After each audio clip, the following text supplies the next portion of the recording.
The nightlife in Pensacola, yes. Look at it. The streets are just crowded. They told me it's past your bedtime. Get to sleep. So I'm going to sleep.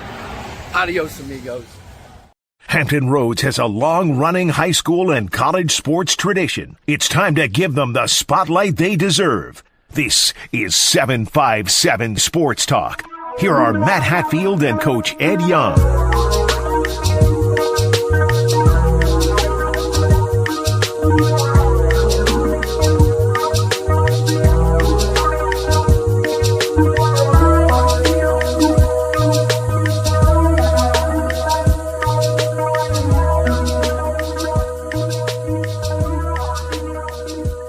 Welcome to a late Saturday night edition of 757 Sports Talk with the coach Ed Young. I am Matthew Hatfield, as we are here with you in the evening time for a couple of different reasons. Uh-oh, he's got the finger up. Be careful which finger you wave and show. What hat do you have on now? If you can wear a hat. Uh-oh. Is that an Oscar Smith hat or a Smithfield hat? I can't tell. It's got a big S. Smithfield, baby, the Packers, one and only. Smithfield. Okay. All right, you get some ham. And by the way, you're one victory away from not having to do what you said you would do if the Petersburg Crimson Wave didn't win a state championship. We'll see if Lake Taylor can use that as their rallying cry coming up. But I hope Lake Taylor wins. I really do. But so tell the audience what you'll have to do if Lake Taylor does beat Petersburg. Refresh the memories, because a lot of people out there might be tuning in for the very first time or miss what you declared a month ago. I honestly, I've had a 24-hour bug. I've been laying in bed for the last 20 hours. Time out real quick and get a little closer to the screen. Hold on. We declared it on the chat or the description of this show as the world's second worst virus. You know what the world's worst virus was? Stomach bug? I don't know, because I hope I didn't get it or will. No, some guy who kicked the bucket. So you were a close second. Who's that? Who kicked the bucket? I know some guy kicked the bucket. I asked the doctor. He said, "No, listen, Ed Young stomach bug, ladies and gents, it was the second worst of all time, all time." No, mind you, what I had to go through in Pensacola. Oh, by the way, I was the fortunate one. Hold on. I was the fortunate one, because what you don't know, and a lot of the audience doesn't know, is there was some wacky weather that caused, including one of the passengers next to me on my flight back today from Pensacola through Atlanta to Norfolk. She literally, and I'm telling you, she was Wanda Sykes 2.0. This lady was a trip. We just know her as Nana. I don't know. I didn't get her full name, but her name is Nana. Let me tell you, she's Wanda Sykes 2.0, and she was able to talk her way to get on the plane when she was like number 79 on the waiting list. She went through Kansas, through Tennessee, had to sleep overnight with hundreds of people in the Atlanta airport. Thank goodness I was not one of them, because my flight was in the morning, which is why I wasn't able to do the show in the morning time today. We thought the ODU women's basketball team, which I'm the broadcaster for in my 5th season, concluding here. We think concluding, unless there's postseason play, might be playing today, in fact, against Arkansas State, the number 3 seed in the tournament. A couple double-digit seeds made the quarterfinals, Ed, amazingly, in South Alabama, the 12 seed, which had a Powell right in a kisser fight earlier in the week with Coastal Carolina. I think you started the fight from what all indications are. But UL Monroe, the other double-digit seed, who lost today to Arkansas State 76-68. So they and the Jaguars going home probably tomorrow. No idea if they'll have any delays. But that was why we did the show this morning. In addition to your stomach bug, which, again, people, the second worst stomach bug of all time. He's about to tell you about it for the next 25 minutes, which will take up more time than our allotted guests, which include John Hanley boys basketball coach Zach Harold Zook, who goes for his first state championship. He coached in a state championship game in which the judges lost to Smithfield. But Ed Young was not the coach then.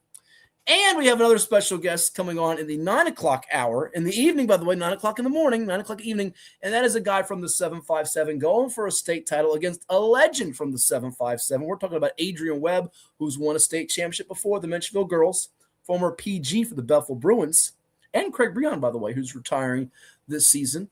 And Menchville, PA, one of 2 all 757 state championship games coming up at VCU and Richmond this week. Are you well enough to go to Richmond now? Because Lord knows, after all with your stomach bug, I would have thought we'd be reading you from a bed right now in a hospital. Uh-oh, he's coughing, folks. Look, get some water or get some good OJ. I need some good OJ. Next break, I'm going for some OJ. I'm good for next weekend. It was a 24-hour bug. I'm a little bit past it now. Excuse me. I haven't eaten in 24 hours because I'm afraid to put anything in my stomach. But I'm going to test the waters here pretty shortly if I'm breathing enough to do that. But no, I ain't going to bore people with the details of stomach. Everybody out there has had a stomach virus. You know what it involves. Yes, it involved me. It happened while I was in school, and I made, in one class, 5 trips to the restroom. Them kids probably thought, man, what's wrong with this dude? But I'm okay, ready to go, and we'll be ready for next weekend without a doubt. And yeah, don't get me started on Crosby being traded. I'm trying to get over being sick, not get deeper into sickness. The Raiders, and they're my team till death do us part, but they're going to cause my death sooner than later. Ooh. The Davis boy, it started with his freaky haircut. He don't know what he's doing. His freaky haircut. Get a picture of Mark Davis up somewhere without a hat or whatever on. Tell me that's a regular, normal chicks dig it haircut. And there's no way. Is it as lovely as my haircut? Davis is probably the one guy you will beat easy. I would say that much. That's the one guy you can beat easy. But Okay, good to know. I don't want to go off on it, but the Raiders got 2 first-round picks. I argued today online with some Raider fans. You don't know what draft picks are going to do till 2-3 years after you draft them. So let's hold off on this. And Crosby's 28 years old. One dude tried to argue with me, told me he was 32. I'm pretty sure he's 28. He's not often injured. He plays at 80%. Max Crosby was better than 95% of the Raiders who are at 100%. So they tanked a lot themselves, not the team, the players. Once the season, when I need to clean house and get rid of a lot of players. Everybody's crazy about Kubiak. What's his record as head coach? Yeah, I'm going to wait too. Let's wait and see what he does. First of all, let's big difference from second chair to first chair. So let's see what happens. Okay. And they're right now they're on par to get maybe 6 wins next year. I don't care what they draft, 6 wins. So I'm done with the Crosby situation. I hope Max gets Baltimore, which means he'll be in the playoffs the next few years. And now I got to take a trip to Baltimore next year to see him play. I'm always no. You're going to make a trip to Baltimore to see the Yankees play the Orioles, and I hope that's already on tap. I got that. I hope AJ Risser out there and I can just razz you when the O's sweep your Yanks. And by the way, we're here to talk mostly high school basketball tonight. We are going to sprinkle in some college hoops. Danny Hurley getting ejected as he channeled his inner Ed Young, getting mad at the officials. Duke, North Carolina just concluded. Caleb Foster was dinged up, as was Patrick Ngumba, former Paul VI standout. Caleb Wilson didn't play for UNC, which kept it close earlier than the Blue Devils widened it in the second half with Cam Boozer and company. But it's mostly going to be state championship talk here on this particular episode of 757 Sports Talk. And you're always welcome to interact with us. You're always encouraged to, whether it's on YouTube, Facebook, the Twitter, the X, wherever it might be. I see we have all kinds of people tuning in on the IG. In fact, shout them out. Just go down a list of them from Rolling with Trail to Drake 2408. I wish we could get these IG comments up there. Our man Walcott, Bill Walcott out there says Menchfield, PA should be, as Tony Mercurio would say, a wing ding doodler and a slapper dapper sasher too. Our friend Paige Chanel out there watching. Coach Robinson out there, congrats to you. His Eagles going on to the state championship. We'll be calling that on the NFHS Network later this week. And O2B meme join. We have a bunch of people. I can't shut them all out. And they're also watching on the YouTube, on the Facebook, on the X. And look, we've even got Derek Fulgham tuning in. Life is good. Yeah, on a Saturday night, Derek, we got Ed away from the nightlife for just once. But really, the bug got him away from the nightlife because he likes to go honky-tonkin' on the town. And Woody Wagner with us even on a Saturday night, too. And we are supposed to have Zach Harold-Zook with us here in just a little bit from the John Hanley Judges, as well as Adrian Webb of the Menchfield girls basketball program. But Ed, 7-0 for the 757 in state semifinals. And you didn't get to see any of them in person. You watched a couple online. I was watching a bunch online from my hotel room after making the trip on the bus from the Pensacola Bay Center to my hotel there on the Pensacola beach. I had like 8 windows open. And thank goodness you did not mess up my NFHS watching when it says, oops, somebody else is watching, because I would have literally found you and had someone like body slam you. But and I saw a bunch of them as the Lansdowne boys ended up beating South County in Class 6. You also had Green Run and Norview prevailing in Class 5 over at Norfolk State, where the Stallions ousted Stonebridge, exacted some revenge for what happened to them back in 2021. We call that state championship game up in Ashburn, had an 18-point lead and coughed it up. Norview was down early against Massaponax, 1-point game after one. Then they just blitzed the Panthers from there on. Hampton Heritage Leesburg, I know you watched most of that in Class 4. What a ball game that was. Eric Brown's Crabbers pulling it out late. Abraham Taft and especially Josh Rice making some clutch plays. Jawan Tucker, 2. Rice had the tie-breaking 3 late. Class 3, Derek Yogi Edwards' Lake Taylor Titans go on the road to Jefferson Forest High School and eliminate Liberty Christian Academy's Bulldogs. So there you have it on the boys' side. And Princess Anne girls at Norfolk State, they were a winner over William Fleming. A little closer than we thought. Menchville absolutely all over Glen Allen. And who am I leaving out? Oh, we got some Class 4 girls in action tonight. And you'll be delighted to know I didn't get a final tally of the Manor girls game over in Portsmouth against Hanover. But they won comfortably, and the Hampton girls a winner tonight, 60-49 over the Henrico Warriors on the road. So Hampton and Manor girls moving on. That leaves like 9 teams from the 757. How about that? I think I might be wrong, but I think it's 11. It's 11. Who am I leaving out? 11 teams. You PA Menchville, Green Run Norview, Lake Taylor, boys side. PA Menchville's girls, Manor girls, Hampton girls. I think your counting's a little off. I counted too many. Was it 9? Yeah, you counted too many. Yeah, it's 9 is what I just said. Okay, it's okay. Then it's not. And, math was not your best subject. It's okay. It's okay. Because he always put me in the back, son of a guns.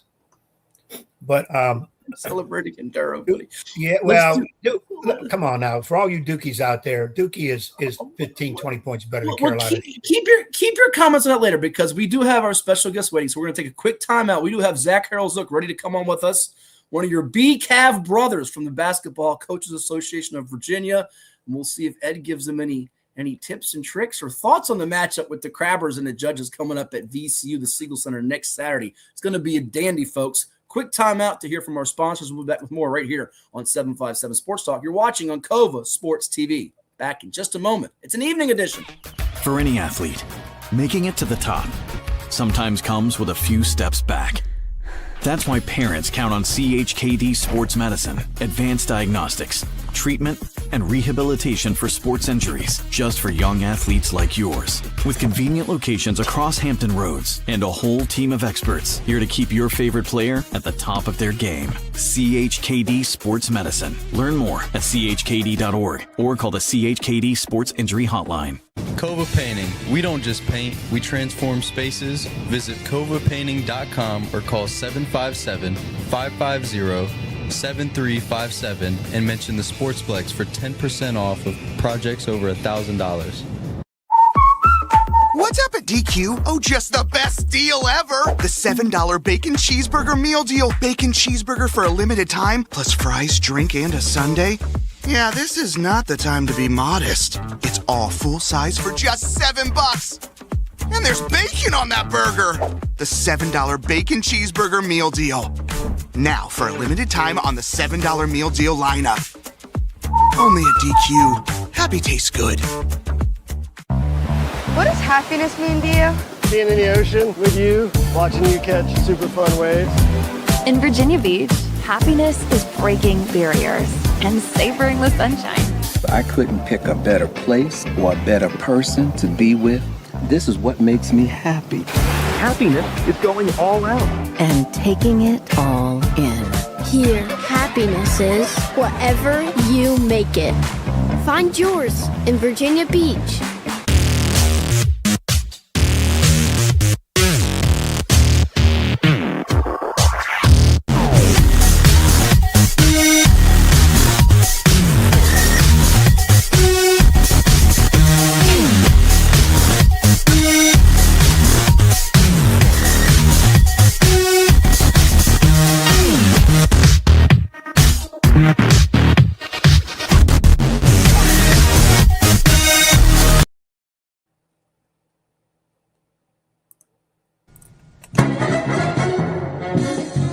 And now back to Matthew Hatfield and the evil basketball coach. Blast you, Ed Young!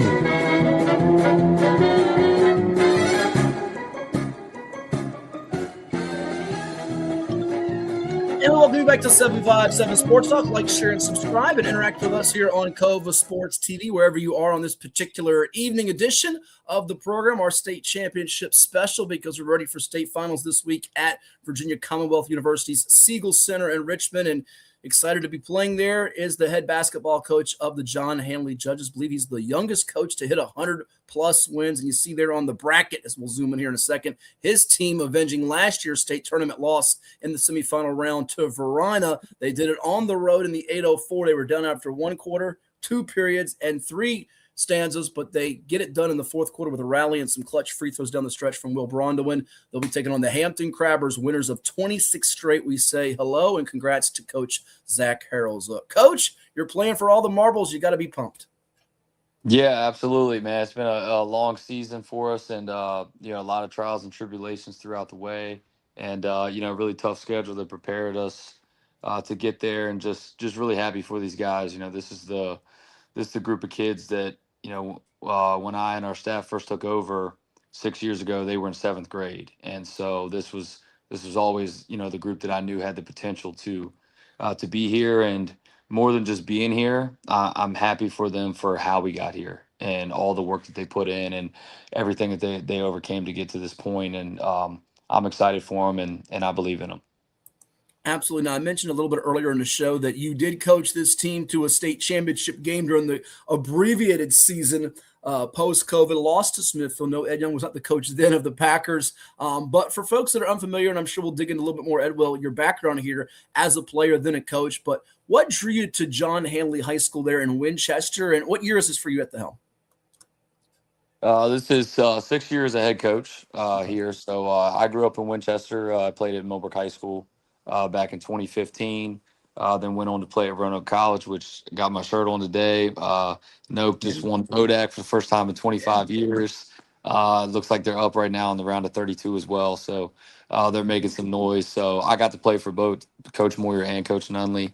And then Coach Nunley brought me on staff for a little bit when I tore my patella in college. So definitely pulling for those guys. But, always want to get back to the area. And Hanley's a very special school, special place. And really, man, it's an unbelievable opportunity to impact 2/3 of our kids or single parent household, 2/3 salary, reduced school lunch, opportunity to help bring something to a program that they've never had, that, if you've grown up here, you just know how badly everybody wants it. And there's been some people that have been highly influential in the community for a really long time that, I've got to know and grow close with over the years. And some of them have passed too. And it means way more to me, for us to be able to bring it home for the first time here. You're talking about a program with a 100-year history, and we've never had one. So always was a dream of mine to just pour my heart and soul in the program and help give them every opportunity that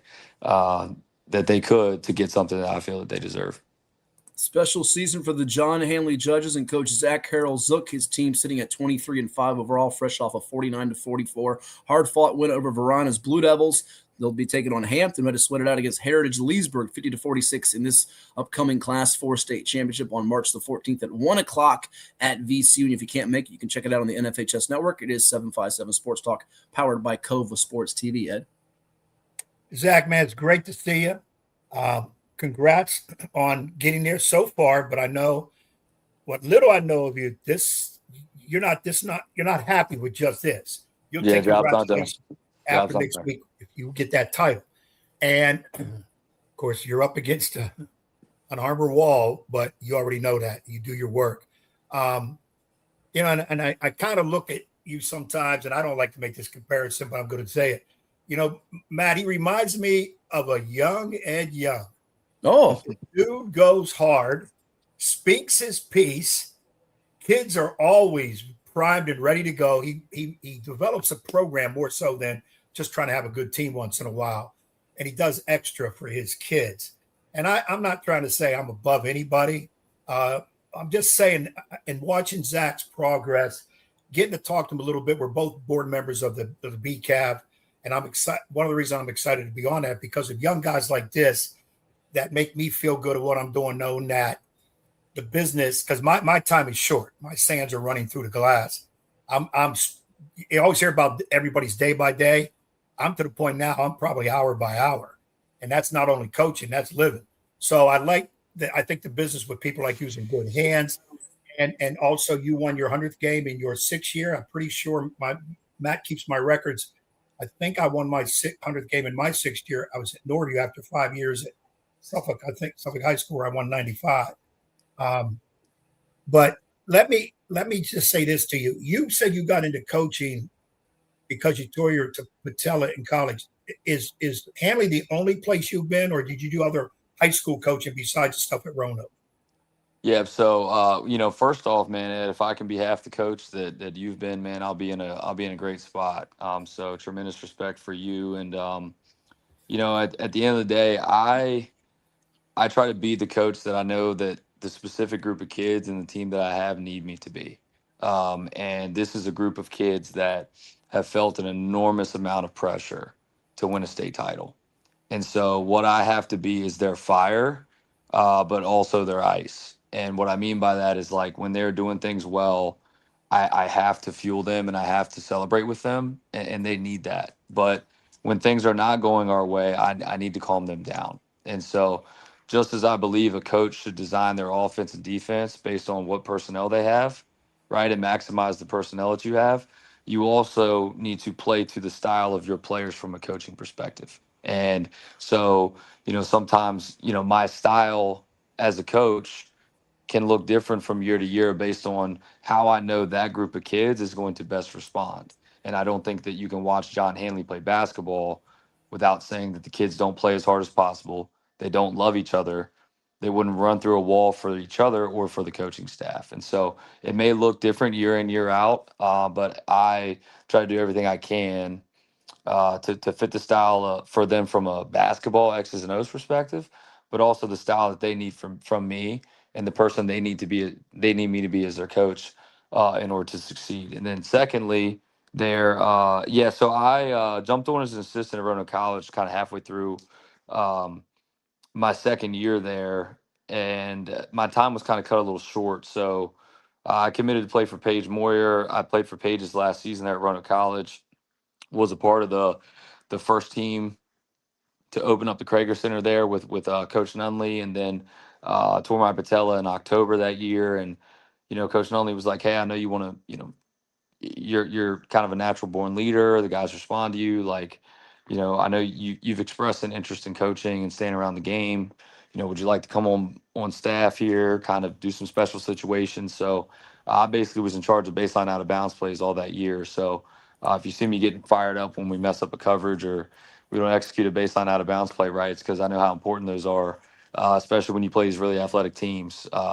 You don't get a rebound, but it goes out of bounds, and you gotta defend it. It's another possession there. So, and then I decided that I didn't want to coach in college. I wanted to coach in high school. I think there's just a greater chance for bigger impact, especially now. I think college coaching is all transactional, and I think that high school coaching is transformational. And what I mean by that is, I think at the college level now, everyone's kind of on 1-year contracts, and at the high school level, you have the ability to get guys for 4 years and really at the biggest impact in their life in terms of their growth into young men. And then I coached at Salem High School as an assistant with Kevin Garst there my last year in college in Roanoke in 2018, and then came back to the area and was an assistant coach for Coach Toten there for a year at Hanley, and then took over the program when he moved to Loudoun County. Talking with Zach Zook, the head basketball coach of the John Henley Judges, our guest here on 757 Sports Talk on Cova Sports TV. They'll be taking on the Hampton Crabbers, winners of 26 consecutive, coming up in the Class 4 state championship on March the 14th at VCU in Richmond. And, Coach, we don't always get it right, but preseason we had on VirginiaPreps.com number 1 and number 2 in the rankings, Hanley and Hampton. But it didn't start off all rosy for you, because your standout, who was on pace to possibly set the VHSL career scoring record, Will Brondwin, goes down with an injury. We thought he might not come back, and certainly it put more on the shoulders of the rest of your cast, including a couple of highlight players such as Kyron Oglesby and Christian Dinges. Speak to how you all have persevered and how Will's bounced back from it, when a lot of kids probably would have said, that's it for my season, and perhaps even their careers at that point. Yeah, I mean, Will bounced back with, an unbelievable amount of mental toughness and resilience, and he really has beat his timetable here, and I think that the ability to have just one extra week too is just really going to help him get his feet back under him, and when you come back to playing high level like after being out for a while too, just that general soreness and the wear and tear that you haven't been used to. So giving him an extra week to really get his feet back under him, I think is going to really help us. But yeah, I mean, at the end of the day, like everything you want's on the other side of hard, right? And I don't know if we could have had a harder season, and Will goes down, and then it's like 2 weeks later we're playing Oak Hill at the Arby's Classic, and we got Denby around the corner there. We thought we were going to have Verona, February 7th, and the snow kind of disrupted some things there with the Adamore Classic. Ended up playing Hidden Valley, who ended up going to the state tournament there in Class 3 as well, I believe. But it was tough in the sense that Will, always, whether he was shooting it or passing it, he was very involved in the orchestration of our offense from a spacing standpoint. Um, from a standpoint of just occupying defenders and giving a ton of space to guys like Dingus and Oglesby, to be able to make those plays. And so it was a big adjustment for us when Will went out. It really opened the door for other guys to step up, from a leadership standpoint, which I feel that they did. And then for me, from a coach, I had to get really good in terms of manipulating space. So, as soon as Will went out, the biggest game I think that was an eye opener for us was that we weren't just going to be able to do what we normally do was the Central game. So we played Central, I believe it was a Saturday, like the day after Will went down. And I mean, I think the game was like 35-31 or something crazy like that. I mean, it was a really low scoring game, but they were loading up and help on Christian, and Christian was seeing 4 on the catch, and we weren't used to that spacing. So I played a good bit of that portion throughout the year with running a lot of false motion stuff and moving defenders and trying to create that spacing for Christian and Kyron to be able to make those plays. And guys forcibly got better through extended minutes on the floor. And I don't feel like there's a player on the floor or a player for us that even doesn't get in the games that hasn't developed throughout this year. So it's a credit to the guys for being resilient and doing everything we needed them to do.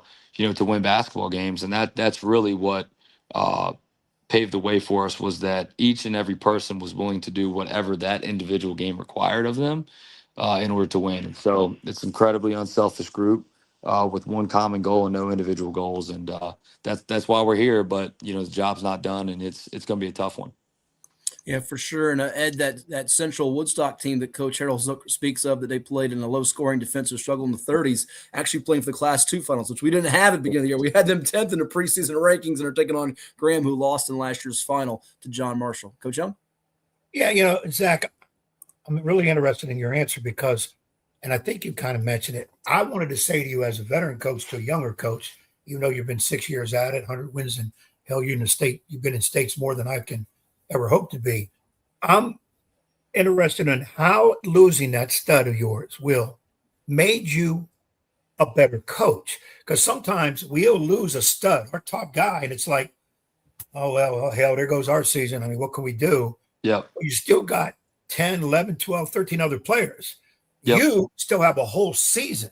You are picked high. By your own admission, you feel pressure. You still got good guys. So, and yeah, you kind of said it. You had to make some difference. You got the false motion, moving people around. Is there something else that you realize now, and maybe not? It may not happen. You may not realize it until June, July, but that made you a little bit better than what you normally are. Yeah, I mean, I really think it made me I think when you have really talented players. I mean, even for Christian, right? Sometimes for me with Christian, it's as simple as bring him up, shallow cut, give him a double gap, and let him make a play, right? But then when Will went out, right, you started to see different defenses, more schematic defenses, different types of zones, different things throughout the year, and so it really made me a better coach because I we all have these sets and actions and things that we like to go to, or for me it's always dictated on the personnel I have, but instead of just running a horns back screen into a post up for Christian, like it had to be a 1-4 low that lifted into a 1-4 high, that Iverson cut one over, right? That Iverson cut one up and then back screened him into a stagger away and then into a post entry. Like, I had to create all sorts of different movement to get him the ball so that help couldn't be loaded up. Whereas, like, when you had Will out there, just put him in the corner. I mean, they're going to be so close to his face that his girlfriend might be jealous and just throw the ball to Christian, right? Like, so it just made me a better coach and made me like, you watch Danny Hurley, and how he coaches, and like, man, there's 20 seconds of just movement before the real action happens. And it's that 20 seconds that made that action even more effective, whereas when you got really, really talented guys, and, I think this is, part of what, like, when I watch, teams in the 757, in the 804, it's like you see a lot of similarities in terms of like, hey, it's single drag screen, double drag screen, 77 action, flat ball screen at the top, double flat. Like, you see a lot of similar action because, like, sometimes you just got guys that can just go make those plays. Like, why make the game complicated? And I think it just made me so much better as a coach that, like, you can still put your players in positions to be successful. You just have to get more creative. You have to know what each and every one of them can collectively do, better. And then, finding different ways to score, finding different ways to keep guys out of foul trouble, finding ways to be creative with that. Just it really, really made me a better coach in that process. And obviously, I, would never want to lose any player for any injury or anything. But it certainly was an opportunity to grow as a coach, which I look for daily. And it was one that hit me right in the face, and I had to embrace it. Some really complex jargon there, Ed. It's almost like Spider 3 Wide Banana with John Gruden going through all the plays and different things there. That's what I thought. We were going to have Zach Gruden here, letting us know what's going on with the play. I love it. Absolutely love it. Zach, you and I could sit and talk for hours, and I'd be writing a lot of stuff down. Let's do this before we get too long, because we know you young whippersnappers got to either go out on a Saturday night, or are you married? I am. I'm with my wife right now. We are watching The Rookie. Every time I watch film, Hampton just looks bigger, so we got the TV series on, Ed. I'm hoping you can shrink a couple of those guys down there before Saturday and do an old buddy a favor. Let me say this. Since you're with the wife, Miss Carol's there, we salute her. We say hello to her because we know she's the genius behind you. And it is Saturday night, so we don't want to keep you on too long because, as Coach Campbell the Lions once said, Matt, correct me if I'm wrong, he's got to give his wife good loving, and therefore he can't be on long on the interviews after the game. So we won't there. So now we got to find out about all these other players, because we know you got some really good ones. Let's start with your seniors. Let's talk about some guys. And also, Zach, if any of these guys are getting looks or committed or verbals or whatever, because our audience loves to hear that about kids going next level. Yeah. So I'll start with Christian Dingus, obviously. So Christian Christian has been the epitome of a player that has fully developed and done it the right way. So Christian's story is amazing. Like, you got a lot of players that, I feel like now, like, if a coach is hard on you or challenges you, they just go to a different school or something. So like Christian's sophomore year, actually, I saw his potential and I knew how good he was going to be. And he started his sophomore season with us on varsity, and I sent him down to JV for a few games, like, just to send the message to him that, like, you are going to be so much more. And I'm challenging you and I'm holding you to that. And this is my response to you. And, and then he has just put in so much time. He has so much humility. He's dedicated himself in every facet of way of becoming a better basketball player. And, you got a 6'6" point guard that, just is physically built, has a strong body, is able to finish strong at the rim, 70 to 75% from the floor with the competition level that we've played throughout the years, just, amazing. And, to be able to handle the ball at the 1-all game against Oak Hill at that size. And so he's got a big future ahead of him. He had an offer from UPenn this past summer. They had a kid at another position that had gotten into the Wharton School of Business early, and basically he committed.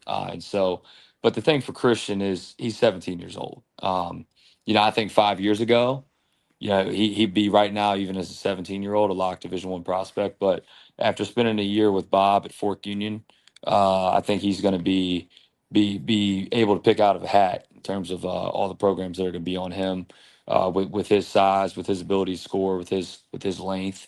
with everything that he has going for him, I feel really good about that. It's hard for 17-year-old. Last year, 2 17-year-olds in all college basketball.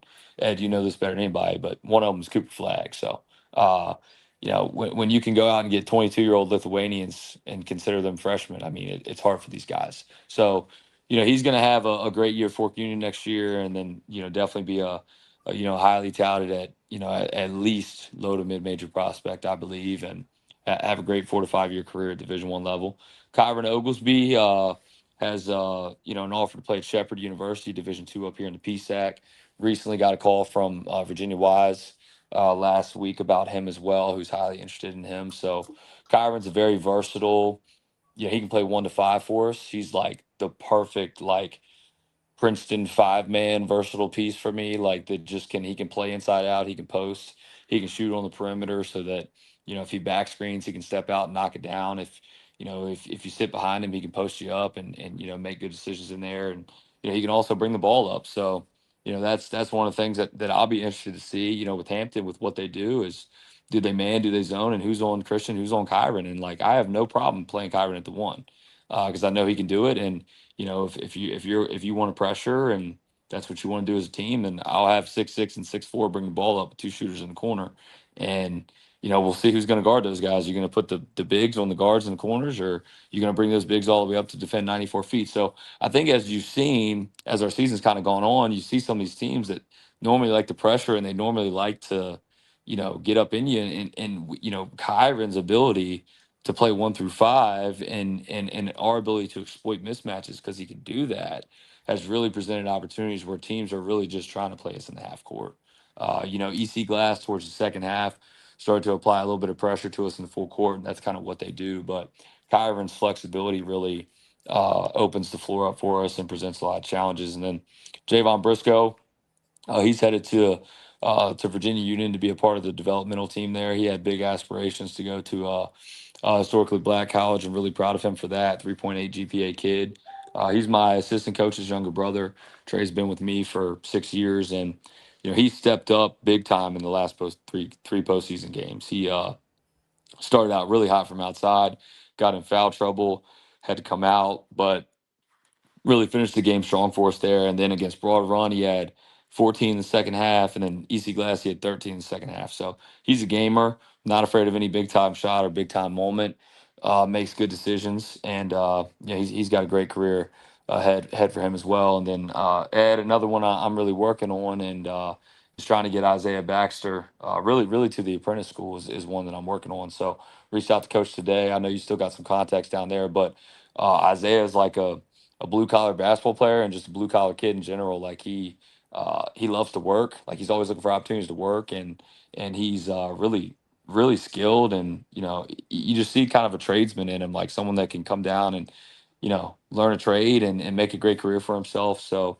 he's another one for us that I'm working on, and I believe he'll get an opportunity as well. I think that's the perfect fit for him too as well. But he was the one that held the Strother kid to 2 points, and that kid could absolutely fill it up and shoot the basketball. So he was on him all game, and Isaiah will have 2 points, 8 offensive rebounds, and go home smiling, or he'll score 15 if you need him to, or he'll do anything you ask him to. He just loves playing basketball, loves being with his teammates. And then the other one that gets significant minutes for us is Amari Brown.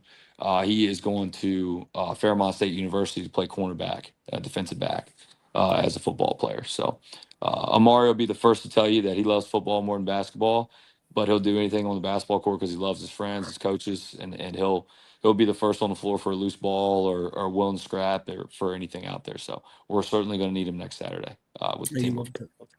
Yeah, you love to have those type of kids. Really nice, thorough breakdown there from Zach Harrell, Zook, head basketball coach of the Hanley Judges, who take on the Hampton Crabbers next week. Our final one, Coach, and we thank you immensely for the time here on a Saturday night. It's sort of a two-part question, and it goes back to something Ed hit on with you earlier. You play a really good variety team. You mentioned it with Strother and some of those football standouts like Damari Carter, who's going to UVA on the gridiron, and Caleb Weiss, the quarterback. But what do you hope your group took from that and will apply moving forward in this matchup with Hampton? And what would you outline as a key or two for this game against a Crabbers team that certainly has all the components, inside, outside, 26 straight wins? It's going to take a really complete effort for either one of you to beat the other. Yeah, I mean, I hope every single one of our players went ahead and called their dentist and let them know that they're willing to lose all 32 teeth for a rebound next Saturday. I mean, that's what the game's going to come down to. I mean, it is going to be an absolute war for the basketball. And, Verona gave us a great warm up for that. I actually looked after the game and told our coaches, like, so I preach that, and this is a big study in NCAA basketball, over 100,000 game study. But if you win free throws, rebounds, and turnovers, you have a 97% chance to win the game, right? So last year against Verona, we lost all three of those categories. We had 17 turnovers, 17 offensive rebounds given up. What's crazy is we lost all three again, and we still won the game. I said, guys, like, we had a 3% chance to win this game based on everything we value. Like, we've never in 6 years won a game when we lost all three of those categories. I said, so, like, that's great and all, but let's not do it next Saturday. Let's make sure that, we win the battle on the glass. We're poised at the line, and we value and we take care of the basketball. So I think, the Verona game really showed us that. I mean, it showed us two things. How good of a defensive team are you going to be if you don't give up second chances? So, like, one of the things I tasked our assistants with over this weekend was going back. I want one of you to watch the film, and I want you to tell me how many points Verona would have scored had they not scored on a second chance opportunity, to show us, because Verona is an amazing basketball team, very, very good basketball team, extraordinarily athletic. They play extremely hard. They win all of the hard categories with basketball in terms of rebounding, loose balls, turnovers, physicality. I mean, really good basketball team. Took everything we had to beat them.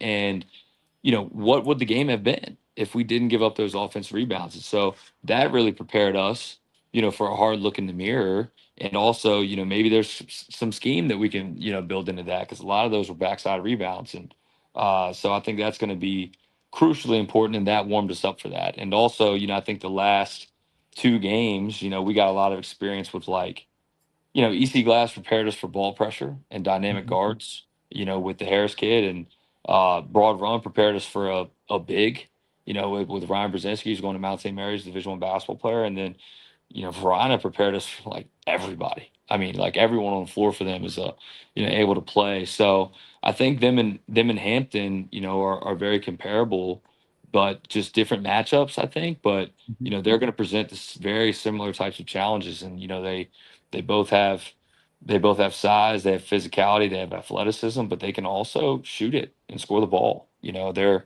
not either of those teams don't have guys that can shoot it. So it's going to be a challenge. Like I said, I call it in a favor for Ed if he can make a couple of those guys a little shorter before next Saturday. But hey, they've won a lot of games for a reason. They're here for a reason too, man. And we got to accept the challenge. We got to be willing to call the dentist, lose some teeth over a loose ball, and I'm excited to see our guys go out and do that. Well, Zach, I'm be honest with you. I'm a 757 homer. You know this. I told the committee that, the board. Yep. And the reason I'm on here is to try to get more and more 757 coaches in there. I've told you that. Yep. And I'm picking Hampton. I'm saying it out loud to your face. So if you do win and you catch me in the interview room, because I'll be in the back eating, you can say, Yes, you will be. Young, hey, Young, you were wrong again, because Hatfield would tell me. But here, in all honesty, Zach, here's what I do want to say. I'm hoping Matt and I will be able to broadcast that game in particular, because it's going to be probably last possession. Hampton is extremely big, but their strength it's going to come down to a rebound, a free throw, or a baseline out of bounds. You can punch that right now. You're right. And their guard play is excellent. And Coach Brown, I think, is one of the best in the business making in-game movement. He's one of the best. So what I'm going to be doing broadcasting it is I'm watching the Brown-Harrell matchup as well as the game, because I'm going to be picking up a whole lot of stuff, seeing what's going on. And if you win, I'll feel happy. I mean, it's not a 7-5-7 team, but it's you. And I know what you put into the game, the heart you put into the game, what you do for your kids. And the last little advice I give you is enjoy the entire process. Yes, you're not done yet. Don't let the pressures of, well, we got to win a state title and everybody wants this and everybody wants that. That's fine. But the only people you need to understand and impress always and every time is your kids, period. So keep on doing that. You're doing great. I can't wait till next weekend to see. I'm going to try to hopefully not jinx you, but see you before the game, talk a little bit, and then I can feel like I'm been there on the other side instead of over there with the headphones Well, Ed, on. you can't jinx me. You picked the Crabbers, man. You can't jinx me. No, Maybe you can that's jinx right. Coach. That's But right. no, Only man, got it no. really I mean, jinxed. they're so good. They present so many challenges. I think it's going to be like you said, the things that you look for. I mean, I'm fascinated by that too. Like like our coaches all week long, they were talking about like Verona and like their, coach. They played zone 90% of the year. I'm like, coaches, I don't care. They're gonna play man. Like they can't zone us. Like they're gonna man. Like I just don't see it happening. At least at the beginning. And so both of us started man in that first quarter, and it was like what 19-18. And then from there, we both made adjustments, right? Because like we both were displeased with the defensive performances, and so we both kind of made adjustments. And I think that Hampton's a team that's multiple. We're a team that's multiple. We're willing to show different fronts and do different things. And so, Coach does an amazing job with that program. Has some great players. I'm excited for the challenge, and that's what it is. That's what we have to look at to it as. And I'll enjoy it. When we win it, if that happens, Ed, and I'll spend the week focusing on making sure the kids are more than prepared for the task at hand. I think that from June to now, that's already been taken care of. In terms of the schedule we played, the stuff we did this summer. I mean, we played Father Judge up at Philly Live. I mean, played Petersburg at the 3-point game with a minute and a half remaining at Henrico Sports Complex. I think you guys called that game. Yep. Played Briscoe Lansdowne at VA missed the Live. quarters 3. Yep. We had Yep. Lansdowne, and I've been texting Dwight today too, wishing him best of luck, and asked him if I could borrow Dame for a day. But He said no. no, that's gonna. I'll tell you right now, that's gonna be a game too. Yes. With Westfield, so we played Westfield this summer as well. Lost by 2 in overtime to them at the Capital Hoop Summer League at DeMatha. So like our guys are prepared, and like I think the pressure's off when like that like it's really as simple as play as hard as you possibly can, rebound the basketball. And play elite defense. Like these games are going to be low scoring. They're going to be battles. You're going to be able to control pace and dictate certain things. And but yeah, I'm interested in the chess match. I love a good chess match. So whenever you have bigs and really really good bigs, there's always pros and there's cons. And like whenever you don't have the size, there's pros and there's cons. And so there's a chess match that goes into all that, and I'm excited for it. Well, we look forward to it as well, and we thank you so much for the time. And we'll leave you with one final note. If you are a young Ed Young out there, just make sure, Zach, you don't do what Ed does and say winner buys. And if you win the state championship, you never buy the steak for the other guy, because that's what Ed's done with Willie Gauze. Willie Gauze is still waiting for a steak from like 7 years ago. So whatever you do, don't make that maneuver. If you do, plan on saying winner buys like he does. I mean, I would do that. I know if I lose it, I'm not going to have an appetite. So when's that dinner supposed to be? That's the question. I know if I lose it, I'm not going to be hungry anytime soon. So yeah, I never get it. And mainly for the guys. I know how bad these guys. Like you have no idea, man. I hope I gave insight to this whole thing, but like no, you did. When Listen, I started, these guys were you 7th graders. Shout out. He said coach is sharp. So a lot of people enjoying it right now, watching through IG, Facebook, Twitter, X, YouTube as well. So it should be a blast next week. Class 4. We've said it all year long, not just because Ed's in Class 4 with you at Smithfield, but arguably the deepest in the entire state. And that's nothing against Class 6 and Class 5 and other classifications that have a lot of great quality basketball teams. But all the best to you and the judges, and we look forward to the showdown coming up next week with your team and the Hampton Crabbers. Thanks, guys, man. Have a great night. Looking forward to seeing you. All right, Zach, we'll see you. That's Zach Harold Zook, our guest here on 757 Sports Talk on Cova Sports TV. How great was that? He is just so much energy and insight. I mean, you can see why he is a rising star in this business, and his program is so successful, not just because he has really good players, which certainly is a factor with the ones he mentioned, like Will Brondwin and Kyron Oglesby and Christian Dinges and Javon Briscoe, among others there, and the key role players. But you can see he's prepared, he's organized, he's detailed, and all of that matters. We got another good coach. Go ahead. He's passionate. The guy is passionate about his craft. He wasn't throwing out stuff to show how intelligent he is in coaching. He knows that. It's regular for him. He's watching film, whatever.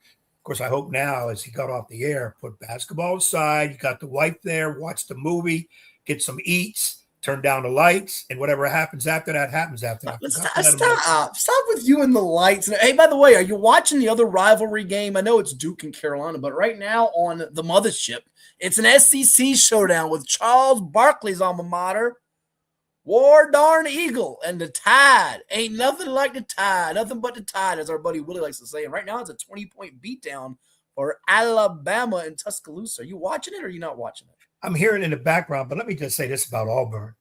And I've heard some rumblings, and here we go again. It's getting close. You're about to go to that? In the middle of I heard it last night. I watched Miami, Ohio, the whole game. By the way, real quickly, I don't want to knock a Miami of Ohio team. It's a wonderful team, and Travis Steele, who's done a remarkable job. But can they win with a little more class and dignity? I mean, do we have to be cussing? I mean, can you show – it almost makes you want to root against them, which I hate to say because I want to root for them and embrace them. But that was they looked very classless night. And then the fans in Ohio are throwing stuff too. It wasn't a good look for college basketball. Right. It just wasn't. After a wonderful, hard-fought overtime clash. Yeah, and I give credit to a 500 Ohio team for really doing the things to stay with them. I think part of their issue is Miami of Ohio is being across the country. I think for the most part, people are saying, well, you can win all you want. You don't belong in. You haven't played nobody. I am sick and tired of hearing you don't play nobody. I've said this a million times. What are the little guys supposed to do? Play all the top 20 teams away and win? It's not going to happen. And a lot of the top 20s don't want to play those bottom teams. Miami, Ohio, if they lose the first game of the tournament, they belong in. Seed them low. I don't give a damn, but they belong in. I agree now. I don't know if I would have agreed had they lost a regular season game, but going wire to wire regular season, even in a league like the MAC in the terrible net, I agree now.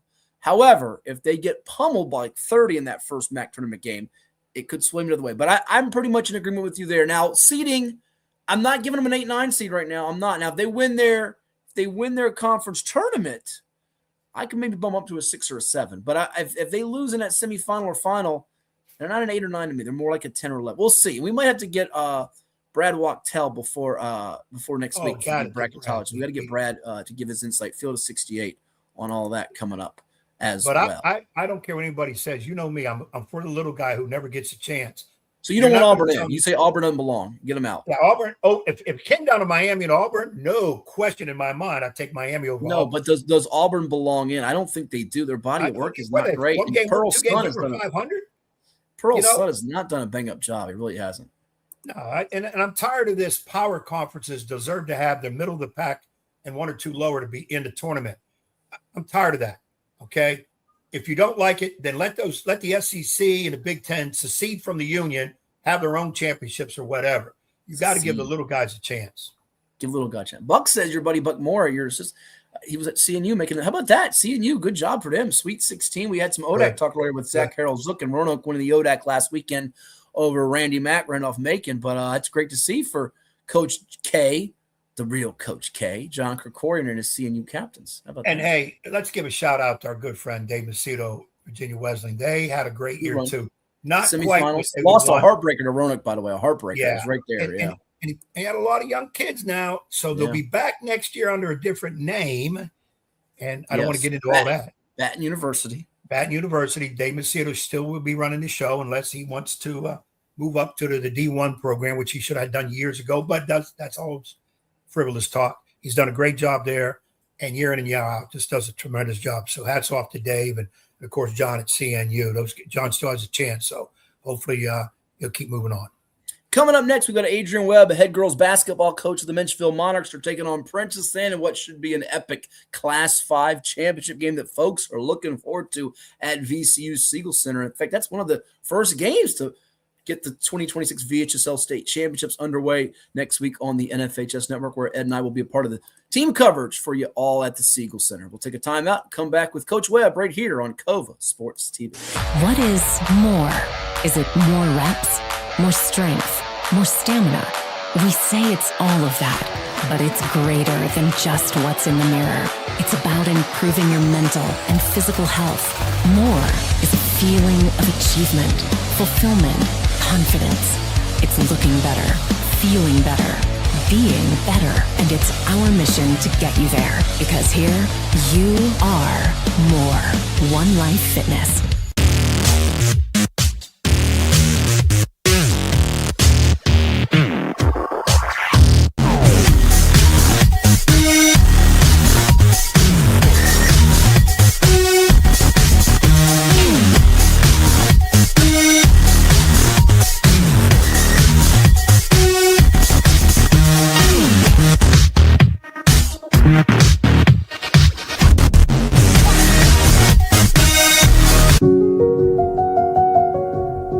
As a banker at Town Bank, we believe that people bank with people, not with banks. You're looking for an actual personal relationship, and that's what you get at our bank.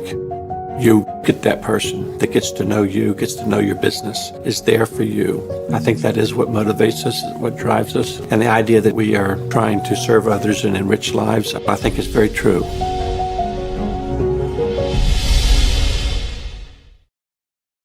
It's 757 Saturday Sports Talk with Matt Hatfield and the one and only Coach Ed Young, every Saturday morning at 10 a.m. on Cova Sports TV. From high school football and basketball to the NFL, MLB, college sports, and the NBA, if it's making headlines, they are breaking it down. Bold takes, big-time guests, and a few laughs, especially at the expense of that basketball coach Ed Young. Catch it on Cox TV and your view, and don't forget to like and subscribe on YouTube at Cova Sports TV. This is 757 Saturday Sports Talk. Here are Matt Hatfield and Coach Ed Young.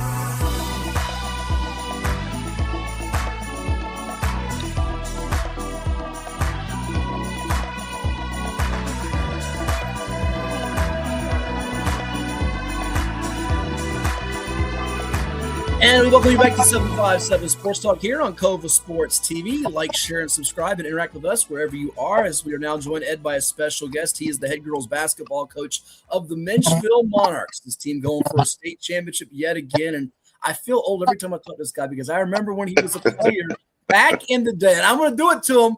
I know he's going to go, oh, please don't do it to me, Hatfield. Look at this, Ed. This is back at the Maury Summer League in 2006. There he is, Adrian Webb, when he played for the Bruins. He's not with us on the program. Coach, did you know I had that picture from 20 years ago? No way, man. I haven't seen that picture in probably 20 years. That's crazy. I am amazed. First of all, great to see Adrian. What are you eating, Ed? Well, hold on. You didn't give us any. What are you eating right now? Pretzels? Cookies? My medicine for my stomach. Oh, your medicine. Okay. Look at the muscle definition on this dude when he was younger. Look at this. Yeah. And look at that intense. That's some scary stuff to play against right there. Well, he played with some dudes. He had to battle in practice with Jamel McClain and Duke Cruz and Bill Weaver. You remember those guys at Bethel? They were some tough hombres now. We played them. We played them in the summer league, if I'm not mistaken, because Webb hit a deep three and he went by the bench doing this at me. I remember that. Yeah, you had Vaughn Wilson at the time, and I had grown up playing with Josie. We had Pete Josie. Yep. 6'5" bull inside. Yep. Andre Jones and Nick Wright. Yep. Nick Wright, Andre Jones when they were younger. Yep, exactly. Yep. I'll never forget it. He hits the three, does this, and yells, "Coach, you better put somebody in. I'm going to have a career." That's another one of them young whippersnappers I owe something to someday. All good. It was good times, man. Good times. Well, let's talk about it because your girls are really peaking at the right time. And, it's funny. Ed makes these bold declarations, and I don't think it is all a knock or disparaging to certainly your program, but he books it. Like Petersburg, it's a done deal. Princeton's a done deal. And I know you have the utmost respect for Darnell, Dozier, and his Lady Cavaliers. But your team coming off an 88-37 shellacking in Glen Allen. You beat Deep Creek 74-47 in the quarterfinals. You're 25-1 for a reason. And you got one of the best shooters in all of Virginia and on the East Coast, and Maddie Leach, who's headed to James Madison. You have to like how your team's rounding into form here going into championship week. Yeah, what's crazy is actually our first time having our full team was the state quarterfinal game. We've had injuries. I mean, I was missing a starter, Jaden Rhodes, for about half the season. And she was probably playing her best basketball. I think she was our second leading scorer at the time. I lost Amen Bird for a while at the beginning of the year. She had a concussion, and we had to wait for her to get back. And then one of my young posts off the bench, Damani Hyman, she missed the first, she didn't come back till after Christmas. So, we finally kind of got our full team together, and, it's good to get healthy at the right time and try to be clicking on all cylinders at the right time. Let's dive into it a little bit here before we get to the matchup with PA, because I highlighted Leach, who's such a special player. Speak on her for a moment, but also expand not just on Leach, but the rest of your cast, because you have some other role pieces that have stepped up both offensively and defensively throughout this playoff run, haven't you? Yeah, no, definitely. I mean, Maddie Leach obviously takes the headlines for our team. I mean, she's coach's dream. And no one really understands until you see the work ethic if you're around her. And I think if you really come to watch her play, you really understand how good she is. Yes, she can shoot the ball, but she's so much more than a shooter. And I mean, she's done a good job leading this year, and she's had a pretty good season. But it's not just Maddie Leach. I mean, we have a lot of good players. Nevaeh Reed, my point guard this year, has just been tremendously. She's just been a rock for us. Making decisions, playing defense on the defensive end. I mean, she's been starting for me as a freshman, and now her maturity is just, trust her in pretty much every situation on what to do. But I would tell you the biggest improvement that I think we've had is in our post play. Tanaya Henson and Jordan Holder have just really made huge strides over their last 2 years. Jordan Holder's kind of been the X factor in the playoffs. Kind of increased their scoring, and I mean, she's a rebound machine. And they between Tanaya and Jordan, we rebound the ball pretty well, and we have an inside presence to score. And as we know, Coach Adrian Webb, the head basketball coach on the girls' side for the Menchville Monarchs, our guest here on 757 Sports Talk on Cova Sports TV. They'll be taking on Princess Anne, the reigning 3-time state champs, 27-0, coming up in the state finals on Thursday, March 12th at 6 o'clock at VCU. You can watch it on the NFHS network if you don't go up there to support Menchville, PA girls, or all the teams coming up at the Siegel Center. Ed, as we know, having seen Micah Ojo up close and personal this past Tuesday in the state quarterfinal, we called, you better have the post defense against the versatile inside-outside threat that Micah is, Coach Young. Yeah, Adrian, I know, has done his homework. He's watched this. Adrian, let me clarify when I said I'm going with PA in 5, because who wouldn't until they lose, number one. Number two, I said it's a battle for second place with the right to play them. You won that. And I know you ain't going in thinking, Lord, hopefully we play well. We can beat this juggernaut. I know your mindset says, I wonder if PA will stay close to us. Because I know you're not playing second fiddle to anybody. And it's no slight on you. And I haven't seen you play. I've watched a little film. This is perhaps, and I'm going to say this first time ever, could be the best game of the 12. Now, I didn't say 6 girls. I said all 12, including boys. Hampton. Why do you say that, Ed? Why do you say that? What makes you say that? I think you're looking at 2 coaches that put their heart into it, 2 coaches that have been there, 2 coaches that when you say maybe they're slipping, when you say it's too easy, they go to another level.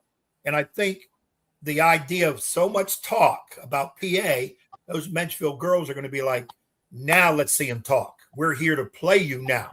Before, when you don't play them, it's like it is just talk. Who can win? Who can do what?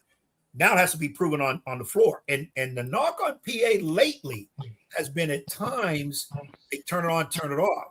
If you turn it off against Menchville, you may never get it back. It's that simple. You can do that against certain teams, but I'm feeling you do that against Menchville, you're not getting it back, period.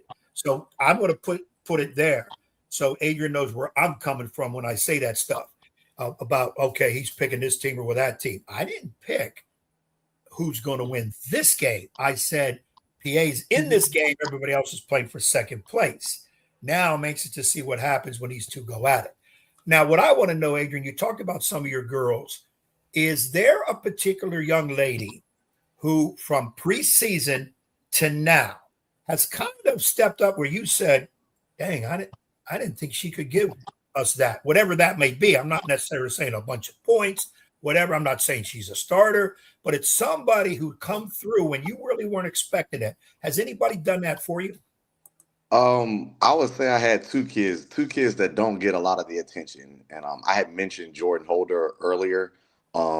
Just a freak athlete, volleyball kid, just does all the real dirty work. And she's scoring double-digit points. She's averaging double-digit points in the playoffs. And I don't know if she ever imagined that she would be able to do that. And, coming from really just starting on like how to dribble a basketball and, being able to really have a huge impact on the floor. And then Amen Bird has been so good for us down the stretch of the playoffs.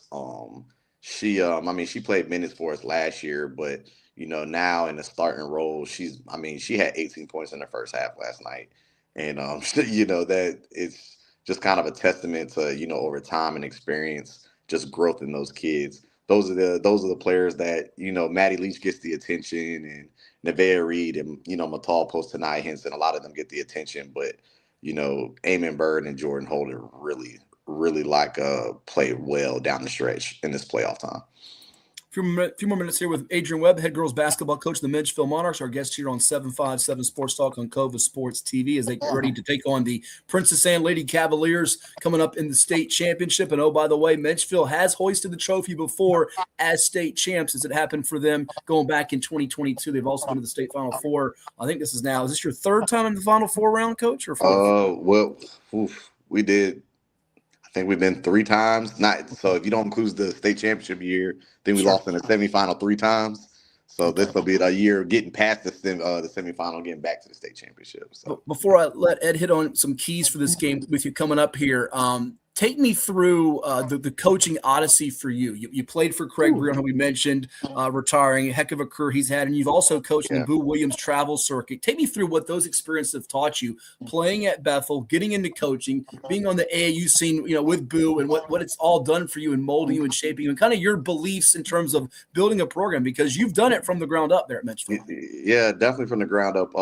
What's crazy is I first started coaching when I was playing for Coach Breon. Y'all know Coach Breon very well, but he gave me a lot of, when I was a junior, senior, he allowed me to coach us as a player. So, that was back when coaches couldn't sit on the bench during the summertime. And so he allowed me to kind of do a lot, trying to groom me as a leader. And I was coaching us as I was playing. And I kind of say as a point guard, my coaching style is kind of similar to what I was as a player. I was very directive and, kind of coached as I played the game. And so then, when I was off in college, I would come home in the summers, and my dad was coaching at Menchville at the time. He was coaching the girls. My sister was playing, and I would come back and coach. with him, and coach his future league, coach his summer league. And then when I graduated college and moved back, I was assistant for a while.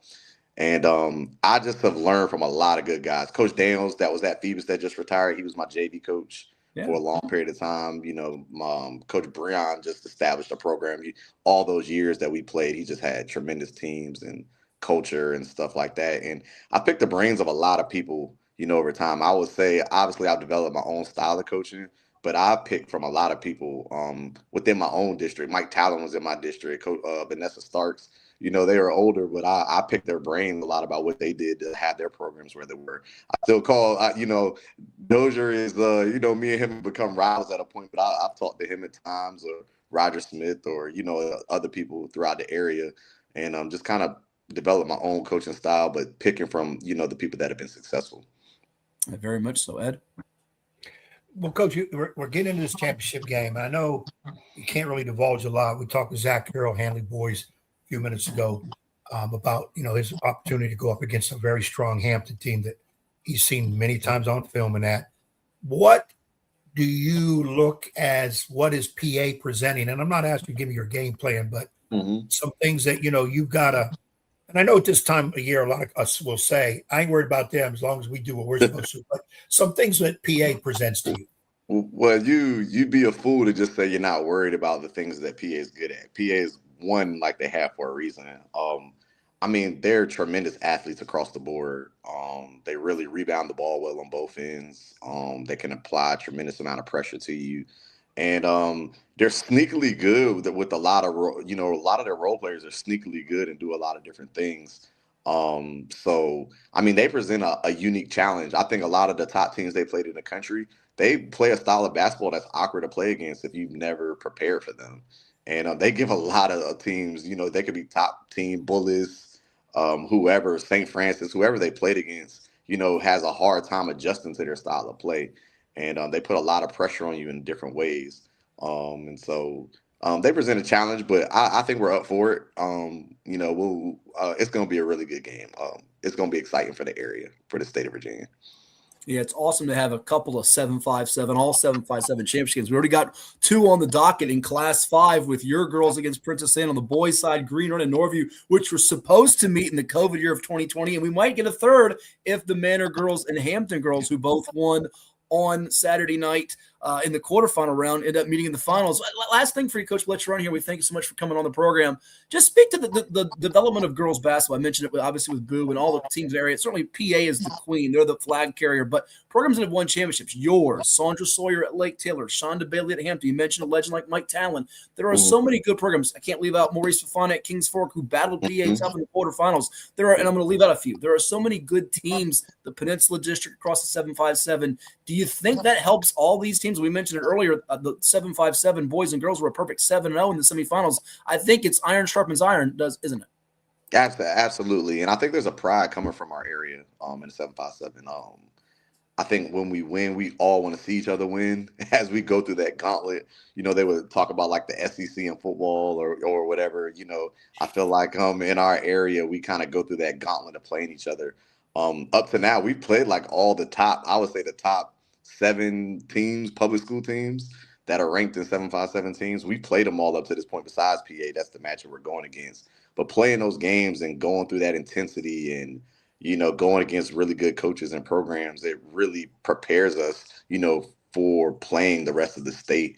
And it's great for our basketball in our area. I think we're very proud of the way we play and, the different kind of coaches and teams we have. It's just really good. Like I said, I have a state champion in my own district with Hampton that's won that, and we get to battle them every year, even though we're in different classes. A lot of times that prepares us when we get out there into the region. And then, playing Kings Fork is tough. And Nansen Rivers had good teams over years. And, you have Princess Anne, Deep Creek, Kellum. You have just so many different good teams in the area to play. It really makes a difference and a lot of pride when we have somebody representing us. Without a doubt. He used to rock the green and gold of the Bethel Bruins. Now he rocks the purple and gold of the Mentionville Monarchs. Man, I gotta go get that picture. I'm gonna have to get that from you one of these days. I'm gonna have to get that. We'll send it your way here. Yeah, we actually had the other one that Will Garlick took of you too, but I couldn't load. I know we got it on file somewhere, but even though we had all the merger and changes. But Adrian Webb, fantastic job again for you this year, and we know you're not done. We look forward to the state championship game coming up this week, and we'll see you at the Siegel Center, my friend. All right. Appreciate you guys. Y'all do a great job. Adrian, before we run, I'm going to put you on the spot.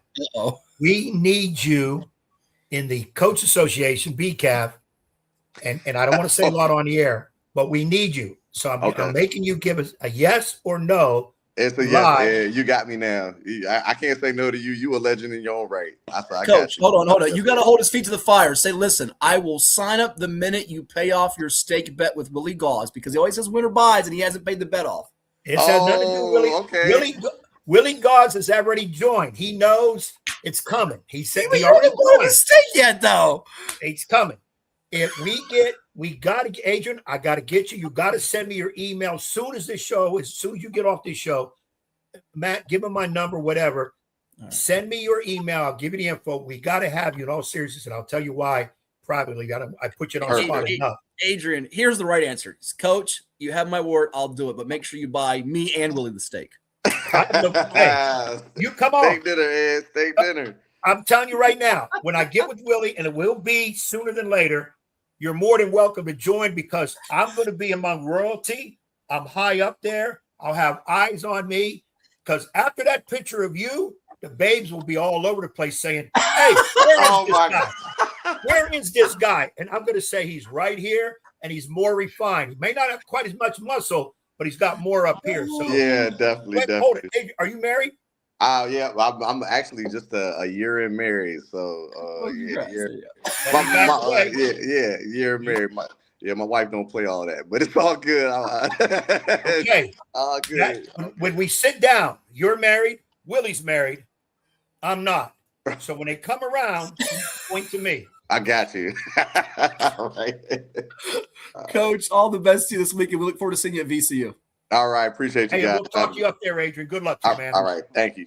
Thank you. Adrian Webb, our guest here on 757 Sports Talk on Cova Sports TV, doing a terrific job. That's right. Jim Heath says it. Hold Coach's feet to the fire. I'm going to do it, Jim, till his toes get burned. He's got to buy. Hey, tell you what, matter of fact, if Adrian beats PA, you better buy him and Willie a steak before the end of March. I'm going to hold you. Jim, you know Matt as well as I do, not better. This joker here is the type, when the bill comes, he's either in the restroom, I'm in the bathroom. Or he's out in the car waiting. See you later. So we know. I fudged on one steak dinner that is coming. I promise. It is coming. Yeah. This dude here. That was 7 years ago. I went into a place with him one time with no money. I said, Matt, I don't have any money. I don't want. Come on. I'm hungry. I got you. I said, okay. So we order. I didn't order big. All of a sudden, hey, I got to run the restroom. Okay. He takes his computer with him. I'm like, this dude's working all over the place. Next thing I know, 28 minutes later, I go to the restroom. He's not in there. I said, I know he can't be using a girl's restroom. So, and I just had a lady go in there and check. He wasn't. I said, here comes the bill. I said to the lady, hold up. I think I got my credit card out in the car. I'll come back. He's in the car. I'm like, what are you doing? I got to get this work done. I ain't got no damn money to pay for the bill. Ah, Jesus. Here, take this. Jim, this joker here. People think I make everything up when I talk about him. If you only knew what I've been through, that's 2 chapters of the book. Before we go to break here, can I give you a quick story about food from Pensacola? Well, you're going to do it anyway, so go ahead. Yeah, I'm going to do it. So I went Saturday night, or no, it wasn't Saturday night. Tonight is Saturday night. So this was Friday night to Flounders, right across the street from the hotel. Now, again, we're on Central Time as opposed to East Coast time. So I'm trying to make, the place I went to initially was closed. So I get the food, put the food in, the order in. All right. Now, I made sure to say, please give me some ketchup with the burger and the fries. I didn't check the bag before I left, got back to the room. No ketchup in the bag. Now, tell me how bad this is. That Ed's going to pound me, folks. I need some support here. Jim, if you're out there watching, give me some support. So I noticed when I went by, I've never done this before, went by the elevator, there was a bag. And I didn't take the food out of the bag, but I said, let me see if there's some ketchup. There was some ketchup in the bag and some mayonnaise. I took that ketchup and mayonnaise and took it back to the room. I did. I'm not going to lie. I did it. Somebody left the bag outside. You looked at the bag and had ketchup, and you took it. I did, and I took it. I did do it. He's looking. Who knows what would have been in that bag, where it was at touched. He don't give a darn. He wanted the ketchup. He takes. I needed my ketchup. I cannot eat a burger with it. By the way, here's the other part. They left the cheese. They didn't give me cheese in the burger. There was no cheese in the bag, so I wasn't going that far. Did you find a bag with some half-eaten cheese in it and take that too? No. I didn't go that far. I didn't do that. But I took the ketchup and I took the. Thank you, Caleb. I got an ally with Caleb. You got to have ketchup. You cannot eat a burger dry without cheese, no ketchup, and the fries. I had to. I'm going to say, I don't know if I would have done that. Probably wouldn't have, but I just want to let people know. Now you see what I deal with. Y'all think I'm making stories up and I'm hammering this dude on purpose. I'm just telling you, he's 2 chapters of the book. He's out there. The pizza place. Yeah, you know what? We didn't go there. Didn't go there, Jim. But I did go to Flounders across the street. In fact, I asked the people at the place I went to that was closing to give me 2 recommendations. They gave me the crab joint and they gave me Flounders. And she said, go to Flounders. So that's what I did. And look, I mean, I knew you were going to chastise me for this one. I knew you were. I knew it was coming. I knew you were going to chastise me with it. Rest my case. That's all I can say. We'll take a timeout. Maybe we'll give you another story or 2 from Pensacola. When we come back here. We can't give any food stories for Ed because he was a little queasy yesterday. 24 hours. I think I ate some crackers and 2 pieces of bread. That's all you had? Really? That's not great. That's not good for you. No, I'm going to eat a little bit more come tomorrow. I'm feeling much better now. I'll eat another piece of bread or 2, a little bit of ginger ale, and then I'm ready to go tomorrow. Okay, good to go. We got more coming your way. We're going to go through the brackets a little bit, give you some analysis from the semifinals and some thoughts on the finals. It's all coming your way here on 757 Sports Talk. We're going to 11 Eastern, folks. Why not? We'll talk some college hoops with you, too, on COVA Sports TV. Back in a bit. Did you know that the minimum limits in Virginia are $30,000? $30,000 is a lot of money on an individual basis, but if you're involved in a personal injury matter, that's not enough. Here at Williams-Deloitte, we're happy to provide a consultation on the amount of coverage you have in your vehicle. It can be confusing. Not many people understand it. You know you need to have it, but do you have enough? Give us a call today at 757-547-5555 so we can help you prepare in the case of an automobile accident or any other personal injury matter that you or your family may find yourself in.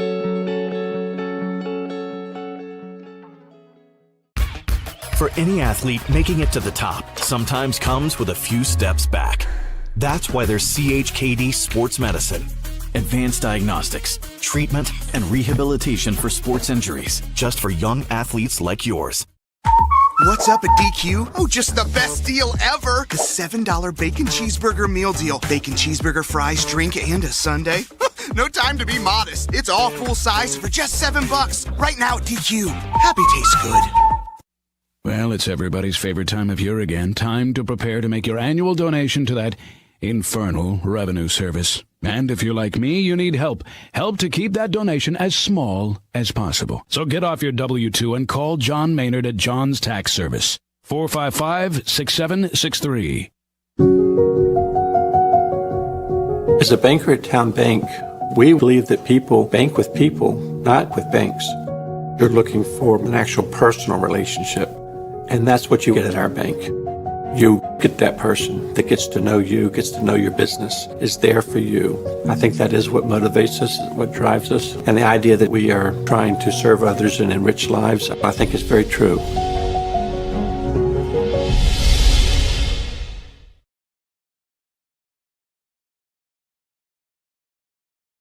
What makes a life a good one? Is it our adventures? Or the friends we find along the way? Is it the challenges we conquer together? Maybe it's the people's lives we touch every single day. So, what makes a life a good one? You'll have to figure that one out for yourself.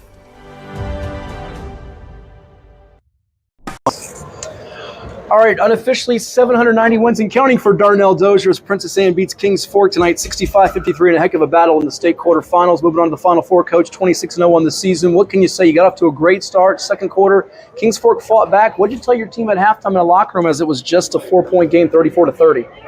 Well, we all know it should have never came to that, but it does in real games. And they played, Kings Fork fought back. They fought hard, courageously. Sometimes you just got to get a team credit. I give them the credit where credit is due. That's the first team around here who's gave us a game in a minute. Yeah? Yeah. But hopefully it's the last, So, but I think our girls did pretty good second half. Defense, we came out and we played the defense that we're used to playing, Some of the calls didn't go our way. Some of the calls didn't go their way. You can't never blame it on nobody else. You got to do what you got to do. Unofficially, we had Micah Ojo with 30 points, 12 rebounds, 5 assists, 5 blocks, 6 steals. Both Coach Young and I were saying on the broadcast, her defensive plays, her steals and her block really ignited a lot of your transition plays, and she kept possessions going for you and got your team sparked. Well, she plays great defense with her hands, the length of her arms and everything. She uses everything where a lot of kids don't want to use everything they got. It's play defense. All our kids play defense, but they got to learn how to play better defense because in a couple of weeks, we're going to have to really play defense, okay? So, yeah, you're going to the Throne, is it? I think it's what it's called, or the national tournament you're playing in? Yes, and we're the only that's not private. Yeah. And what does that mean to you to get this opportunity to go to New Jersey? I know you've taken the girls there before. It's pretty cool, and it's just a unique opportunity. I think it's probably a privilege and honor, isn't it? Yes. We're just having fun, and our seniors are having really fun, Ojo loves it, she playing with girls that's on her level, against girls on her level. She hanging in there, she holding. All they got to do is back her up, and I got to do my job, and that's going to be the hardest part, because everything in there is ranked in the top 20, everything there. So, and it's height, just good kids, everything. We won't get a chance to show our skills next year, but you just sit there. No question. Before we let you run here, 2 more. Certainly you have some big-time talents like Ojo is a nationally ranked prospect, and Tristan Rickenbacher going to East Carolina. Saw her future teammate at Raleigh Heights, Giselle James. But one of the unsung heroes we thought early on was Amani Olds. She really gave you some good minutes, didn't she? Yeah, she's been playing good the last 3 or 4 ball games, maybe 6 or 7. Mm-hmm. Amaya hustles.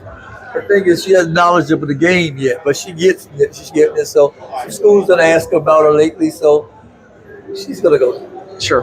Lastly, to finish off a 4-peat, and what will be your 16th ring as you now work on your 4th hand, or you're running out of fingers and toes for this championship. What would it mean for you? Because I know you get asked all the time about, my goodness, he keeps winning, he keeps doing it. How much longer? Have you given much thought to it? I mean, you're having so much fun, though, right? As you know, I was irking the crowd the whole halftime. You were. I mean, they suffer, people, and they understand me, so I understand them. You know, and it's all good. You know. Thank you. No doubt about it. Well, congratulations. Go enjoy it. Thank you so much, Coach. They must suffer, people, too, just like that. Hampton Roads has a long-running high school and college sports tradition. It's time to give them the spotlight they deserve. This is 757 Sports Talk. Here are Matt Hatfield and Coach Ed Young.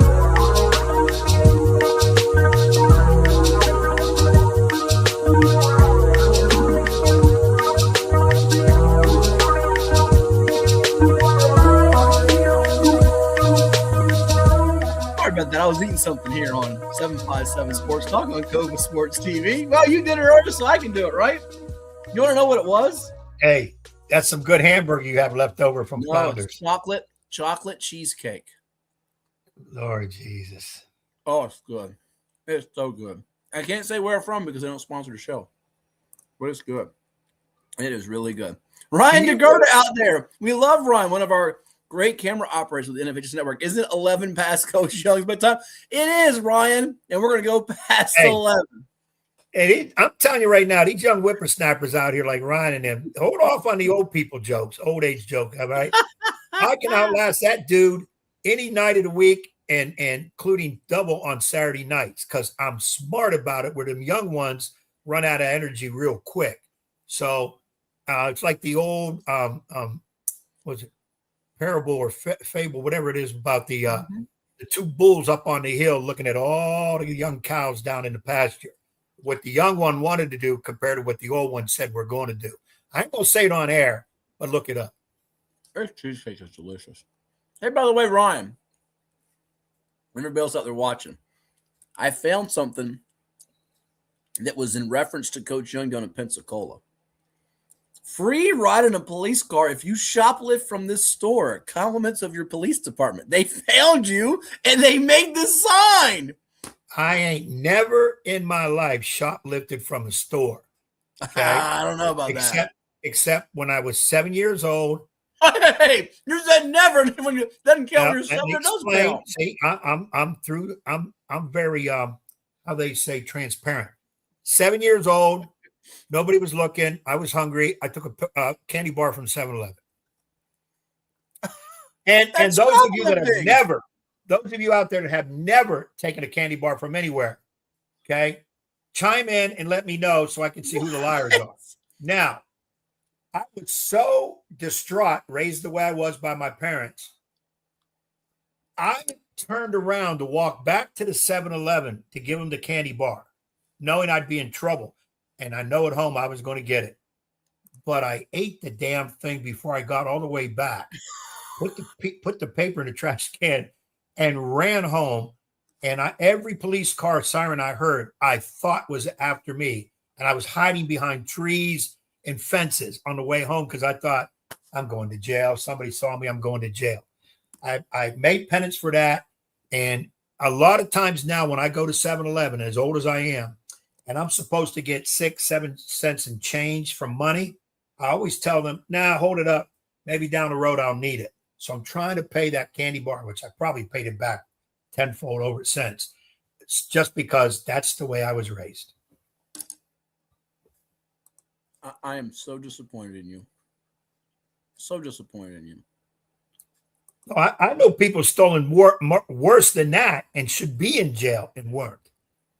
I don't mention no names, but you are supposed to be teaching and coaching our youth and setting an example. And instead, you're doing things like that. It's terrible. One time, 7 years old.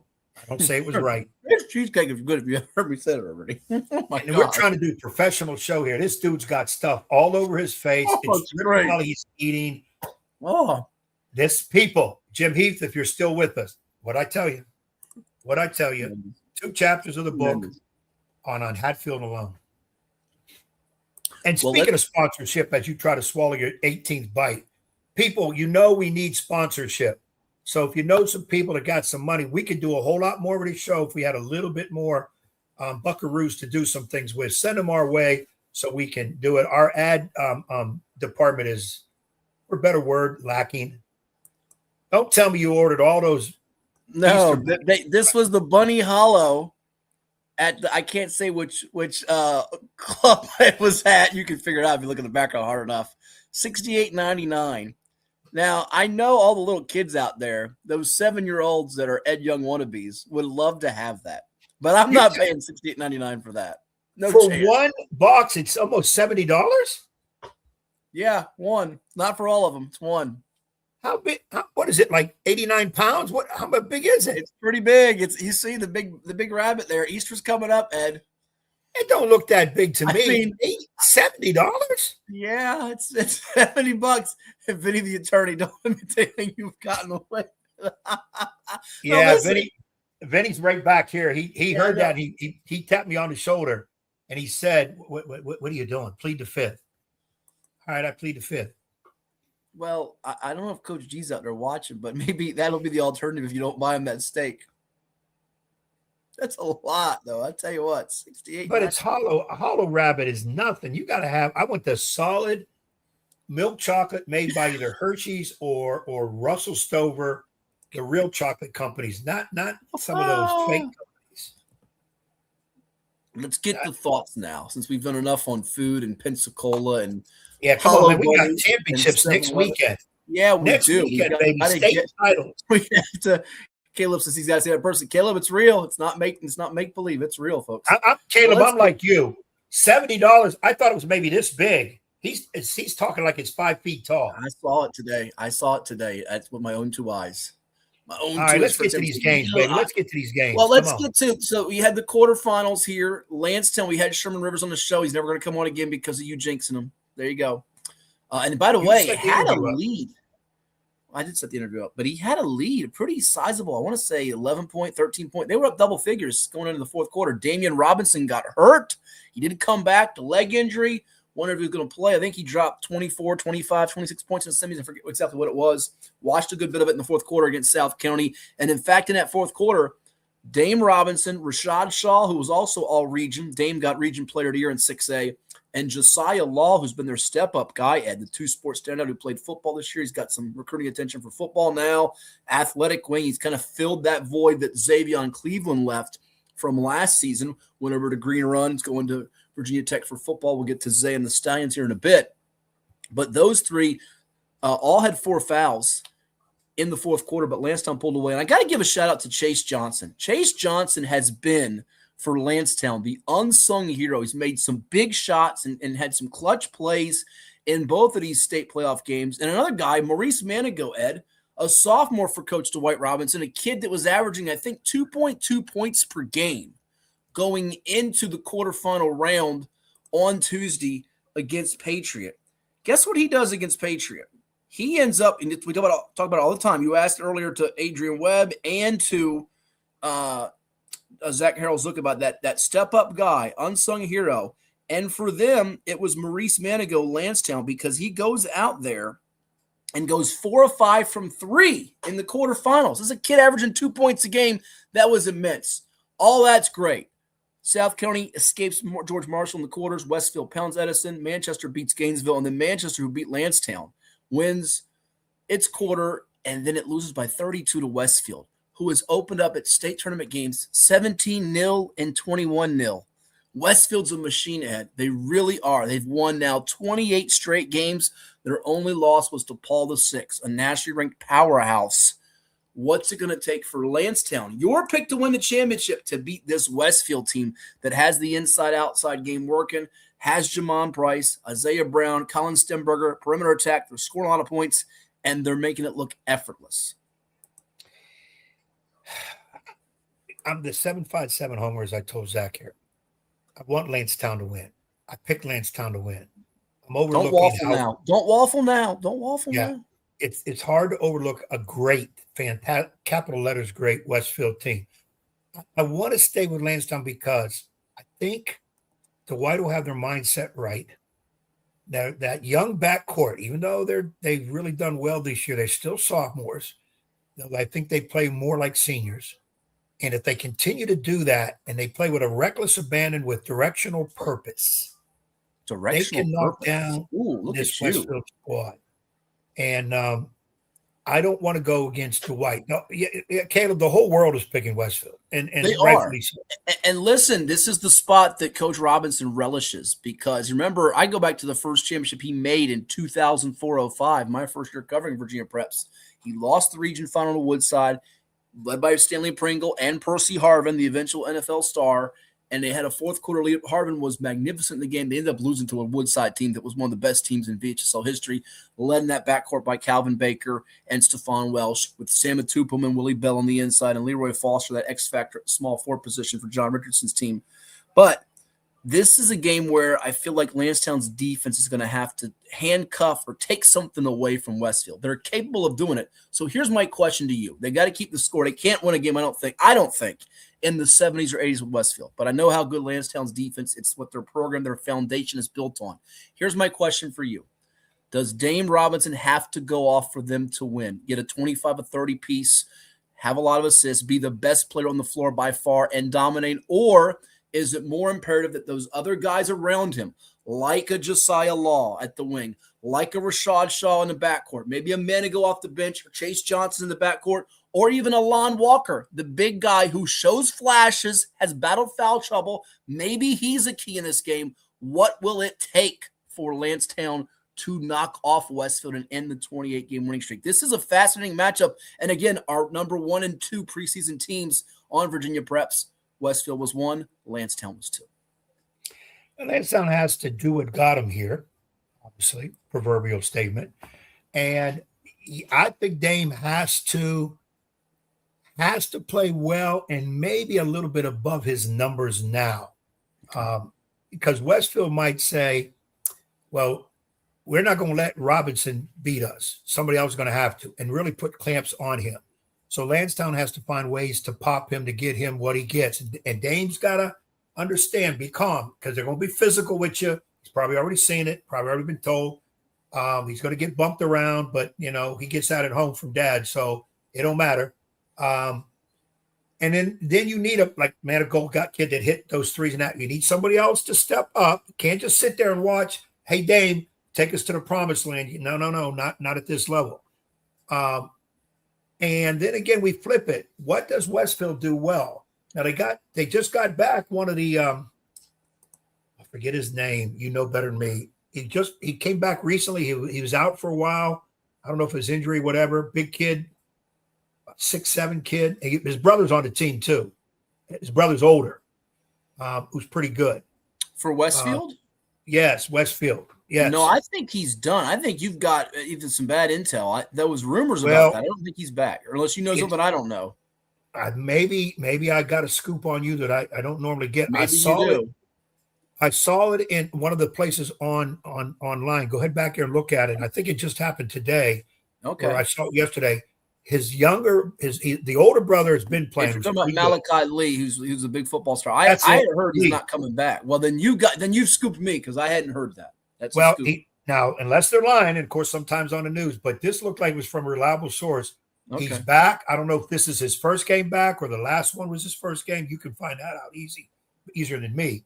But that adds another dimension for Westfield.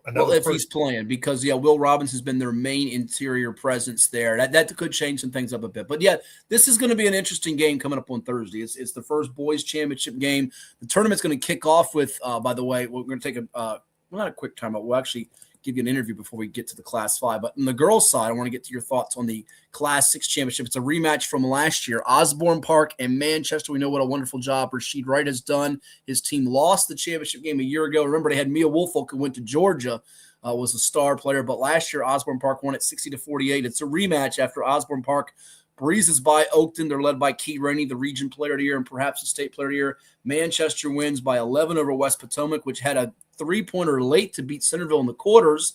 Oakton snapped the, 27-game win streak of South County in the quarters, and Manchester got by Gainesville in the quarters. I look at the score here, and I see what Osborne Park is doing, and their defense really strong, under 50 these two games. And I go back to last year in the state playoffs. West Potomac 39, Glen Allen 38, Manchester 48 in the finals. Does Manchester have enough offense? Do they have to hit a bunch of threes here? Not even a bunch of threes, be efficient from three to take down Osborne Park and Key Rainey this time? Yeah, definitely, because you're not going to get easy stuff against Osborne. And that's why they can't afford, to miss the good, easy shots. They got to create something out of their defense instead of relying strictly on half court, because Osborne Park is going to defend well. And you can't turn the ball over to a team this good and give them extra opportunities. Zach Harrell said, rebounds, turnovers, you've got to make sure that you're doing the job on those two situations for sure. Well, real quickly, so to that quick point. So last year, turnovers was almost even, 12-11. Rebounds, almost even, 33-32. Free throw line, Osborne Park was 19 of 34, Manchester 10 of 12. So they made more and got there a lot more, but the three-point line was that difference at last year. 7 of 14 for OP. Manchester was just 4 of 20. So it feels like, I know those three categories he hit, rebounds, turnovers, free throws, the three-point line, guarding it and also getting a couple of threes from maybe an unexpected source or two will be pivotal if Manchester's to close the gap and reverse the outcome in my eyes. Can't shoot like that again from three. Can't let Osborne Park have those three. And for God's sake, you can't send a team to the line 34 times and you're only going 12, 13 times. That's not going to work because they got girls that can put it in. It's hard for me to call this one. I think it's going to be close. I'll probably side with Osborne Park. Mm-hmm. Quick thought on the Class 5 girls final. We watched Micah Ojo simply dominate with 29 points. I think it was 12 rebounds. Was it 5 assists, 6 steals, 5 blocks? She was stupendous. But PA showing some vulnerability here against really good teams, Kings Fork and Fleming. Mentioned, we heard from Coach Webb. I really feel like Tristan Rickenbacher, who's a really good player going to East Carolina, is the X factor in this game. Now, she's like the number 2 source of offense to go with Micah Ojo. They have other capable players as PA with Giselle James and Amani Olds, who got them off to that 6-0 lead as we saw on Tuesday on the NFHS network. But I think Rickenbacher is going to have to score here because Menchville's offense has kicked into high gear. We know how stifling the PA defense is and can turn you over, but Menchville's offense is no joke now. It isn't. They've been averaging in this tournament 81 points per game. They're going to bring pressure. They're going to bring points. They're going to bring an attitude to this game. I think PA, though, is looking forward to it because they have slept walk at times through some of their wins. You can almost tell when Coach Dozier, when he said about Kings Fork giving us a tough time that we haven't had in a while. Now they'll know it. They'll know Menchville, and Dozier ain't going to allow it. One of the key things for PA, Ojo is great at ripping a rebound and going. We call rip and run, where we let guards we let people who can handle do that. You can't handle, you can't go be driving down the floor and kick the ball to the cheerleaders. She doesn't do that. She can go with it. And she's tough to stop in the break with it when she's going. So if she gets away with that little extra energy, that could give Menchville a problem all night long. Obviously, Adrian, I got to believe he's going to do what got him there, but I got to believe he's going to come up with a plan to, once again, say, if we lose, it won't be because of Ojo. You know, we're going to do what we can, be physical with her, whatever, and make other people beat us. And that's where I agree 100% with you. Rittenbacher and James have got to hit their shots. Both were three-point capable. Rittenbacher can bring it in. She can shoot the three. And I was impressed with both those young ladies when they were doing their thing. It's just they're going to have to do their thing a little bit more against a team as talented as Menchville. So a lot of eyes certainly on Ojo and from Robinson and Virginia Beach, those two players, PA taking on Menchville, Lansdowne taking on Westfield in the state finals. Another Virginia Beach team is in action. Yeah, there's 3 going for titles. We got to talk about 7x7 with 9 still alive. 3 from the beach, PA girls, Lansdowne boys, and the Green Run boys. The only defending state champions on the boys' side trying to go back-to-back and repeat. Before we dive in on their matchup with Norview coming up in the state finals, we caught up with Malik Gooden and Coach Kenneth Harris after their quarterfinal win over a school that Ed Young once upon a time coached, the Nansemond River Warriors. And here's first what Malik Gooden told us after that win and a heck of a second half he had with 19 after intermission on Cova Sports TV. All right, here with Green Run senior guard Malik Gooden, 23 points tonight, a game high as the Stallions are going back to the state Final Four after defeating Nansemond River in the quarterfinals by a count of 58-53. Your shot wasn't falling early, but you got cooking in the third and fourth quarter. What changed for you tonight? Really just my teammates motivating me to just keep shooting the ball because even though if it won't fall at first, I knew it was going to fall in the third and fourth quarter. I practice on that every day. It feels like you've been giving this team energy. I know you were at one point, I think, coming off the bench. I know last year you started for the team, and you've been in and out. You've been playing some point guard, off guard. Do you feel like in this playoff run, and especially the second half of the season, your teammates have fed off your energy and ability to score inside and out? Oh, yeah, they started practice, because in practice, I lift all my teammates, so they lift me up, and then game just feel regular because we practice hard. I know, in speaking with Coach Harris and the staff, they've talked about you're the swagger guy. How much do you take pride in kind of bringing that swagger and your teammates feeding off that, if you will? I take pride a lot because, I was first on the bench, and now I'm starting. It's just like I've grown so much, and I just listen to my coaches all the time. How have you transformed from being a role guy last year, really an unknown player, playing alongside a couple of All-State players, and Cassie Jackson, the player of the year a season ago when you guys won states, and David Trey Miller, who set the all-time scoring record, to now being the lead guys? I mean, you and Xavier Cleveland have been kind of the main scorers during this playoff run. I just been watching Cass and Detroit the whole time because they vets and they've been doing it. So me learning off them will make me better as a player. Sure. This Nance River team tonight, what were some of the key focus points coming into this game to beat them and keep them at bay? Because you guys were down 10 in the second quarter. Rebound, play defense, transition defense, and just keep communicating. Sure. How much do you take pride in your defense, too? Because I feel like when you were on the ball against Atwater number 1 for them, or 13 Crews, or whoever you were guarding, you were trying to lock them up, if you will. Yeah, I was playing a full court. I take very pride in playing defense as a team. We all do. All we kept talking about was getting turkeys and getting stops in the huddle. That's what we did. Sure. Did you feel like this game swung right before halftime? They were up 10 and you got it down to, I think 2 or 3 at the break. Did you feel like you had momentum at that point? You could speed them up? Oh, yeah, definitely. We was in 50. Sure. We was pressing the whole game, and they got sped up, and they start turning the ball over, and we start scoring off them. Sure. And lastly, to go back to the state championship game, if you guys can beat Stonebridge coming up on Friday, how much of a dream come true would that be? Because I know back-to-back's been the talk from all year long, and people thought, well, they lost too much from last year. They can't do it. But you guys with yourself and Jules Hymans and Elijah Ellison, you have a chance to do it. Yeah, it's going to be a big dream come true. I've been thinking about it ever since we won the first one, and we just been putting in hard work every day to get that ring. Well, he's a bucket getter, a playmaker, and a winner for the Green Run Stallions. Malik Gooden tonight. They beat Nance River to move on to the state Final Four. Thank you so much. What a game he had, Ed and Malik Gooden, with 19 of those 23 after halftime, 58-53. We apologize about the little custodians coming in the middle of the interview there. You mentioned about getting turkeys. I'm not getting turkeys. I'm getting cheesecake. But Green Run, they get there. They beat Stonebridge. Before we delve into the Green Run Norview game, we're going to get Coach Harris's thoughts too. Your thoughts on that one that we got to call. It was a lot like your game. I know you hate me bringing this up time and time again. From 7 years ago at Scope, it was so many lead changes, ties. Heck of a year for. By the way, I have to salute some of these teams, though they got knocked out. In Class 6 is the same deal too. We touched on with some of the teams like George Marshall and South County the years they had. But Albemarle was the stunner. They lost to Stonebridge 24-1. They were my pick to win this. They didn't get to the next round. Kempsville with Trey Freeman had a heck of a run and playoff ride. Massaponics, I took flack for making them preseason number 1. They were 22-7, and they won a region championship and had a really good year. And Nansman had a very fine year, getting the states for the first time under Joe Hassell, and first time as a program since you guided them there back in 2007. So Class 5's got some quality to it, some depth, and last 2 teams standing are Green Run and Norview, so the championship game, which we'll get to in a moment. But this was a really good one between Green Run and Nansman, one of the better games on the night Tuesday.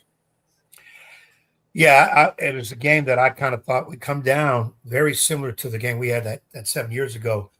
Last team with ball wins. Now, I was sitting there thinking, am I going to see a half-court shot again? And who was going to take it? What team was going to do it? But Green Run and Nansman faltered a little bit in the last few minutes because of Green Run. And Malik Gooden, hats off, son, because you were driving me crazy with some of the shot selection. Now I see why Coach Harris drinks a lot of Kool-Aid.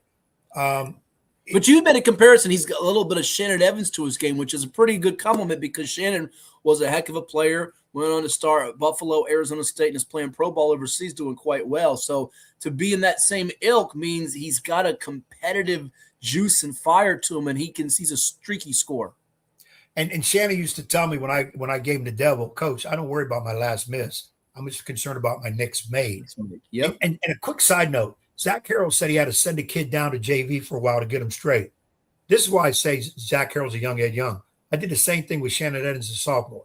I said, you're going to play some JV. You got 2 choices. Either do it right and get back here and help us, or you can find another program. He did it right, came back and helped us, and the rest is history. Arizona Well, State. Malik was a kid that came off the bench. You heard it in our conversation. He wasn't the limelight guy. Last year, that was Cassidy Jackson and David Trey Miller, Right. and he accepted that role, and he's gotten better in his role to where I think he was runner-up for Region Player of the Year in 5A to Isaiah Goodson of Princess Anne. So he's probably going to be in the All-State conversation if you're runner-up for Region Player of the Year and perhaps have a chance to win a state title. So very good stuff right there. He's a high-energy type kid. And you got to take the good with the bad with him because his good outweighs the bad. If he's not hitting, he's playing defense in your face, and he's quick. He's getting his hands on balls. So I can see why he has the niche he has for that squad and why he's a big reason they're in this game. And now, as we get here, we say, well wait a minute. Yeah, go ahead. No, are we talking about the championship game? Or I want to get Coach Harris's thoughts before you then react to the championship game. Let's do that. That's why I was trying to cut you off. I knew you were getting ahead of yourself. You get excited about this all 7-5-7 matchup that we were geeked up to see back in 2020. Remember, they played in the region final in 2020 at Norfolk Scope, double overtime. We know the unfortunate situation that happened the night after, losing the legend of that Green Run program who hit the game-winning shot against you, Ashley James. But it was a double OT game. Jelani Darden and John Hines leading the way for Norview, that Green Run team with Jacob Cooper and Elijah Kennedy. And there was so much into that game. And then we know the season getting shut down because of COVID after Green Run beat Potomac Falls at Norfolk State. Oh, by the way, Jalen Coker was like the 5th or 6th best player on the floor in the game. He was playing in the NFL with the Carolina Panthers as a wide receiver, while it was Norview winning on the road at Patrick Henry Roanoke. But before we get to that, Coach Harris, his thoughts after the win over Nansemond River, and then he looked ahead to that Stonebridge game because there was a little bit of personal matters in that one too. It's Cova Sports TV. Here with Green Run head basketball coach Kenneth Harris, the Stallions win it by a count of 58-53 over Nansemond River in the state quarterfinals to move to 23-4 overall. And you'll see Stonebridge coming up on Friday in the semifinals. Coach, a familiar foe from, 5 years ago in the championship game up in Ashburn. But tonight, great battle. You've seen this team before 7 years ago at Scope. Great battle. A lot of lead changes, fourth quarter flow. Did you feel coming in that it would be a game a lot like 7 years ago at Scope? I mean, I honestly knew it was going to be a nip and tuck game. Everybody kept asking me, how's Norview? Nansemond River. I'm sorry. How's Nansemond River? I said, shoot, it's going to be a close game. And that's exactly what it was. You know, and when I heard the stat that they played in 9 games under 6 points, I knew it was going to be a good game. Yeah, they got up 10 in the second quarter, but it didn't last long. I just brought it up to Malik Good, and it felt like when you got to halftime only down 3 that you had momentum because you showed some full court pressure for a bit there, and when you sped them up, you were able to capitalize a bit. Did you sense like you were still in it and okay at halftime? Yeah, well, I knew that we could press them. That was the game plan, to pick spots to press them because we knew that we wanted to speed them up, but we also didn't want to wear our guys out. So, we knew that was a part of it. So whenever they got up, I never was uncomfortable. I just wanted to make sure we kept it close so we could keep it with the striking distance. Malik Gooden is one of the neat stories, I think, in basketball, be it in Hampton Roads or the state, because he was a role kid for you, went from sub to starter. He's explosive. He's feast or famine. I think he started out this game 1 for 10, but he finishes up 23 points, and he has no conscience about him. He's like a quarterback in football. He just plays the next play, doesn't he? Malik is a warrior, man. He's a warrior, and I'm vouching for him tomorrow. I got that meeting, and he will be Regional Player of the Year. So at the end of the day, he is showing that he's a winner. A lot of people don't understand his demeanor sometimes because it come off on, but at the end of the day, he's learning to be a leader, and he wants to win. He don't want to lose, so he's going to show emotion. Yeah, he's got that passion about him. And what does it say to have that, to go from a player that was unsung, unknown, to being in the conversation for player in the region and kind of lead tonight because you were needing somebody to step up, and he did in the second half? Well, it goes to show, everybody use that point guard university. We don't say it, but at the end of the day, everybody, if you go down the line, Jacob Cooper, Cassidy Jackson, he's right there with those guys, man. He's a scorer, and that's what he do. Did he have how many assists did he have? Well, he ended up with, by my count, officially 4, but I think you only had a couple turnovers. Tonight you didn't turn the ball over. How big was that to not give Nansemond extra possession? So that was one of the things, too, minimize mistakes, and I felt like we were doing that. Sometimes down the stretch you get a little worried. We'll throw the ball here and there, but I felt like we minimized mistakes tonight. Speaking about that, the point guard, because, going back to even before you coached there, B.J. Jenkins was a point guard. Yeah. Certainly we think to a guy that was in attendance tonight, I saw Justin Barnett. You've had Deshaun Wade. Yep. Lately here with Jacob Cooper, Cash Jackson, now Good. How much when the kids come in do they want to kind of have that mantle of being the PG at Green Run? I mean, it's a road that everyone, that you take. We have a great coach in Rod Cooper, Jacob's son, so that's all you I mean, we even had, you can go back to Cortez Johnson. Yeah. And these guys, man, they play that role well, and KJ's right now, he's a backup with it, and he's learning. So Malik has really embraced that position. Sure, 2 more let you run here. I know early on Zay Cleveland wasn't getting rebounds, but he finishes up with 12 points, gets you about 6 or 7 boards. Elijah Ellison getting boards. The offensive rebounds you got, how much was that crucial? Because you missed some free throws. You got hairy at times in the second half, but you didn't wilt. So the first half, I didn't think we rebounded well at all. I thought second half we showed. I seen Day go in there and get a couple rebounds. Zay definitely had big rebounds coming down the stretch. So that was rebounding and getting defensive stops was 2 things that we wanted to make sure. We wanted to make sure we get more stops from them. Lastly, you're going to play Stonebridge for a chance to go to the state championship at VCU in Richmond. You're not supposed to be here given what you lost with Jackson Miller in people's eyes, but I know inside your locker room, your culture, your school, you all believe you are supposed to be there. I know for you and your staff, you'll take this game coming up on Friday pretty personally, won't you? I mean, we're gonna see what they're looking like. I'm not that game that happened a few years ago. That was a game that still left a bad taste. So I can't wait to play them. I haven't seen them, but I'm start working tonight, and we're gonna see what it is. But these kids are, they believe, and even when we won last year, I felt that we had the crew to coming back to have another chance at it. If you can believe you can achieve it this time, it'll be in the 757 for the Stallions and Bulldogs. Thank you so much. Thank you.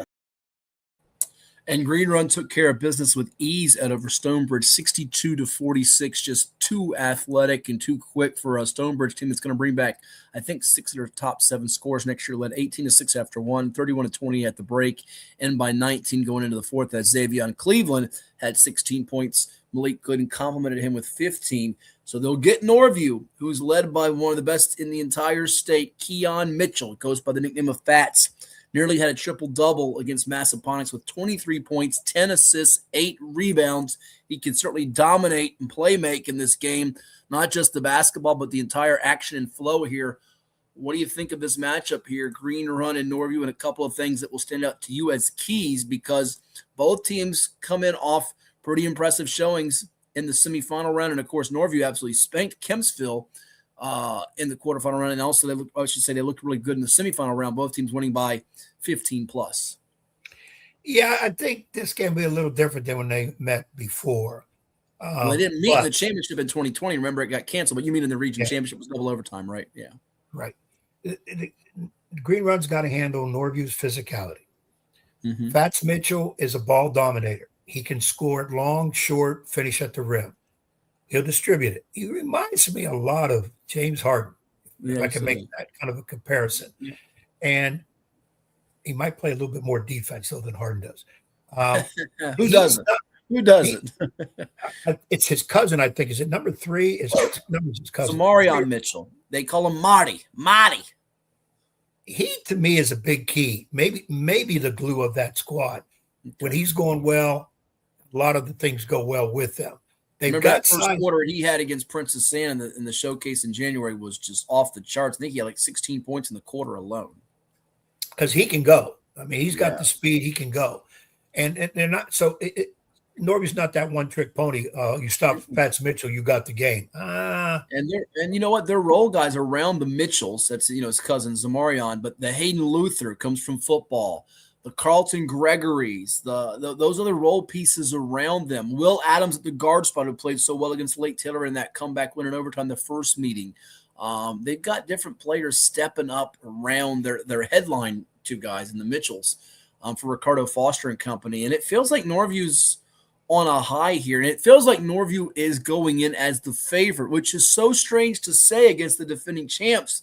But it's also interesting that the defending champs got here after graduating 2 4-year starters. So, yeah, this game has some intrigue to it. But I'm going in thinking Norview is they're both expecting to win this game, but Norview's the expected outcome winner of this game. If Green Run does some things well and puts Norview playing from behind, it could get hairy late. So, and free throws. Remember, both teams have had trouble to the foul line, But Norview in particular with a couple of their main guys, I think the foul issues are going to be massive here because I don't see the team going deep into their benches. They'll play that 6th and 7th guy, probably not so much the 8th and 9th guy.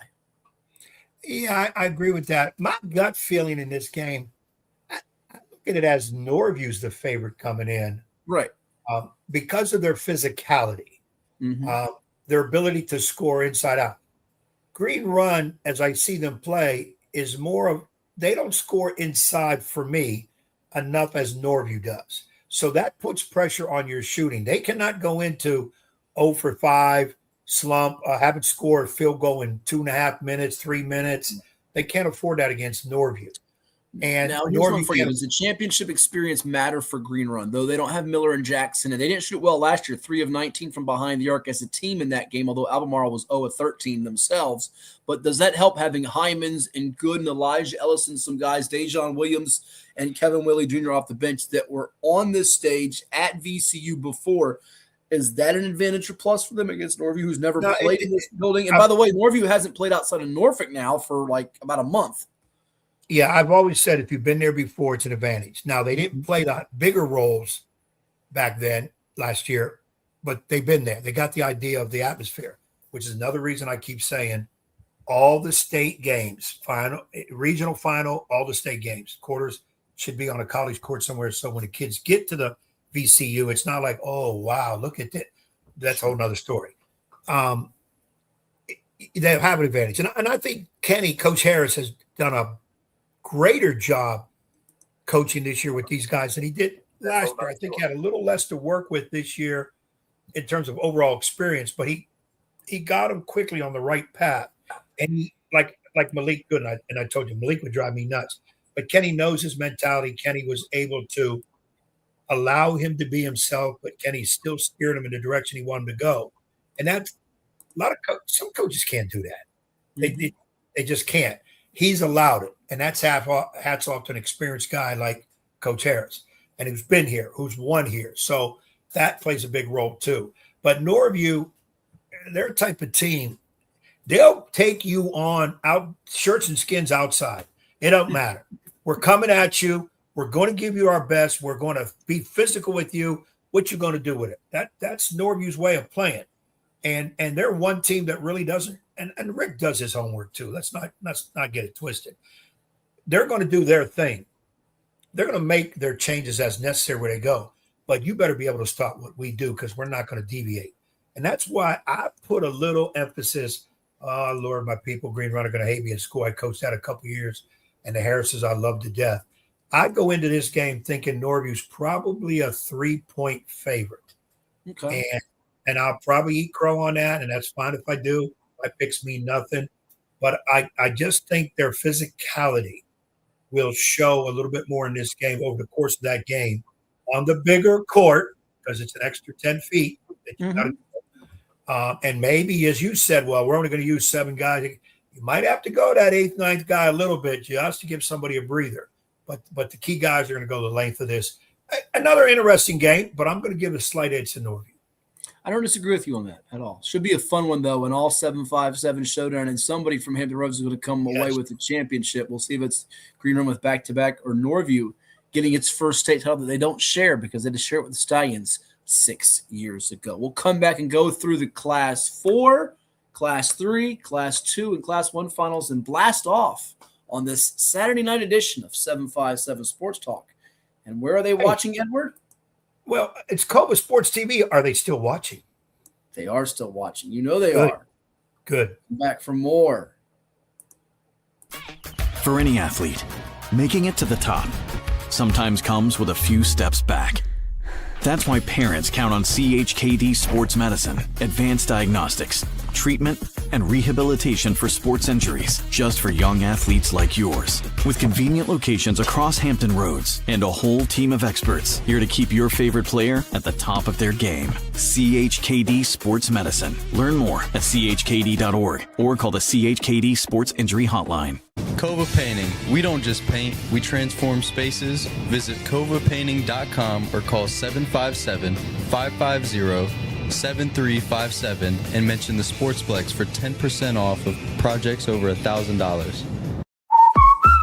What's up at at DQ? Oh, just the best deal ever. The $7 bacon cheeseburger meal deal. Bacon cheeseburger for a limited time, plus fries, drink, and a sundae. Yeah, this is not the time to be modest. It's all full size for just $7. And there's bacon on that burger. The $7 bacon cheeseburger meal deal. Now for a limited time on the $7 meal deal lineup. Only at DQ. Happy tastes good. What does happiness mean to you? Being in the ocean with you, watching you catch super fun waves. In Virginia Beach, happiness is breaking barriers and savoring the sunshine. I couldn't pick a better place or a better person to be with. This is what makes me happy. Happiness is going all out. And taking it all in. Here, happiness is whatever you make it. Find yours in Virginia Beach.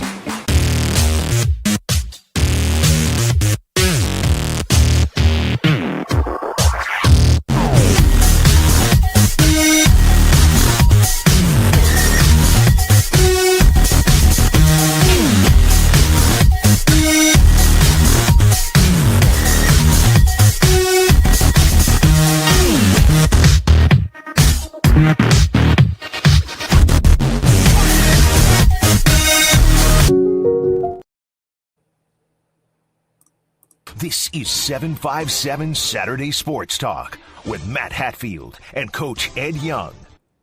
Back here on 757 Sports Talk on Cova Sports TV. Like, share, and subscribe. You can unmute yourself too, Edward. Somehow you've hit a mute button so we can't hear anything you're going to say here after you finish drinking that good OJ or whatever you got in your glass there. See if you can unmute yourself. Oh, you're unmuted now. Here we go. I don't even know I hit a button. You hit a button and poof. There went the dynamite. John Hanley and Hampton. We heard Zach Harrell's look earlier. What a job by the Crabbers in that Heritage Leesburg battle. You watched a lot of that on the YouTube stream, Ed. That was a heck of a game. And hats off to Heritage Leesburg. Much like we said with Massaponics and other teams. And Verina. You know, Coach Boom over there, Kenneth Randolph, he has inherited a program from Andrew Lacey that was in the state limelight every year. And they remain in the conversation every year, even after their top guy, Brian Mitchell, transfers to Paul VI. They still have some good football athletes they incorporated, and they pushed Hanley to the brink. Broad run with Ryan Brzezinski leading the way. Heritage Leesburg, easy last. I mean, DJ Best, they go 23-0. They lose their last two games to Hanley and Heritage Leesburg, who nearly knocked off Hampton. And by the way, Heritage Leesburg returns almost that entire group. So I'm giving you some early favorites for next year, folks. I'm not sure they're going to be preseason number ones, but George Marshall in 6, Stonebridge in 5, Heritage Leesburg in 4. Those teams are ready to compete for the title next year. I think all three of them, if nobody transfers out of those places. But your thoughts on Crabbers and Judges, because I think we know who the headliners are. Joshua Rice for Hampton, player of the year candidate for Hanley. It's obviously Will Brondwin, who's been their mainstay for the last few years. But there are X factors like that Green Run Norview game when you said Marty Mitchell, Zamarion Mitchell, and Xavion Cleveland is viewed as an X factor for Green Run as one of their main guys. Certainly, I think in this Hanley-Hampton game, the big fella, Gavin Kay for Hampton, can he be that dominant force on the inside to complement what Abraham Taft and Josh Rice bring and Jawan Tucker? They all were a part of a championship run 2 years ago as sophomores. And in the case of Hanley, you heard Coach Harrell. I don't even think someone to score from is going to be who takes that charge, who makes that extra hustle play. Almost like we saw last year when Spotswood beat Lake Taylor. Spotswood beat Hopewell. Northside beat Lake Taylor 2 years ago. When Spotswood beat Hopewell last year, remember you just gushing on the broadcast and with Coach Edwards last year, we knew about Cameron Pacheco being that guy and Tyler Sprague is the 1-2 punch, but Camden Langridge was the kid who had the gauze in his nose. Who's going to be that guy for Hanley to offset a lot of what Hampton brings with their personnel inside out? I speak more of Hampton because I've seen them up close. And even though their front line is big, strong, does a lot of great things, that back court is, they complement each other extremely well. Rivers does a great job. You mean Rice, not Rivers. Would you say Rice, by the way, is the third guy in that Tidewater Player of the Year convo with Fats Mitchell and Dame Robinson? Now, we mentioned those two last week, but he's probably that third guy we needed to give more love to, right? I think so. I think you got to look at him. He plays under control. He can score it. He can dish it. And he plays tremendous defense. And he's very heady, high IQ. He's just not one of the 6'7" kids that they got. But the kid is probably the big reason they are where they're at in terms of players. And that's why going into this game, I'm giving the edge to Hampton. As I said, all broadcast long, I'm homering for 757 anyways. I even told Zach, the head coach at Hanley, I'm picking and going with Hampton. Won't be disappointed, though, if he wins one because I like where he's coming from, but I want 757. But Hampton and Eric Brown, who I've said many, many times, I think he's one of the best in the business at game management, at making those changes, adapting to changes.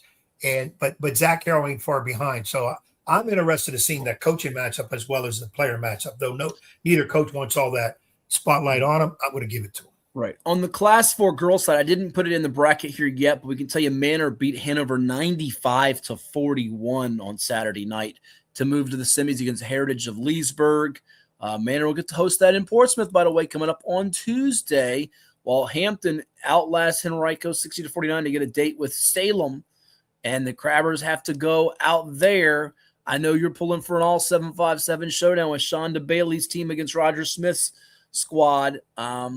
I just have a look at Salem, and I say they're 26-1, and I think they're a lot better than you and the common person outside of the Salem area might realize. Now, Manor, they are playing with a lot of fire, a lot of spunk. We know about Ciasia Brown, and now this young girl, Bab, for them, is playing out of her mind, too. I mean, Bab, I don't know if you saw a couple of the highlights, just her slick handles. She's doing some things with the basketball, looking magician-esque, if you will. Josiah Babb, who had 17 points in the first half against Hanover. But I think we're on a Manor and Salem collision course. Heritage Leesburg's a defending champ, so they're almost like Green Run boys in 5. They're the defending champ, but we're not giving enough love and respect to those role players who have stepped into their roles in the coaching staff there, just like with Green Run boys. Taylor Cook doing a superb job of getting those players to maximize their abilities.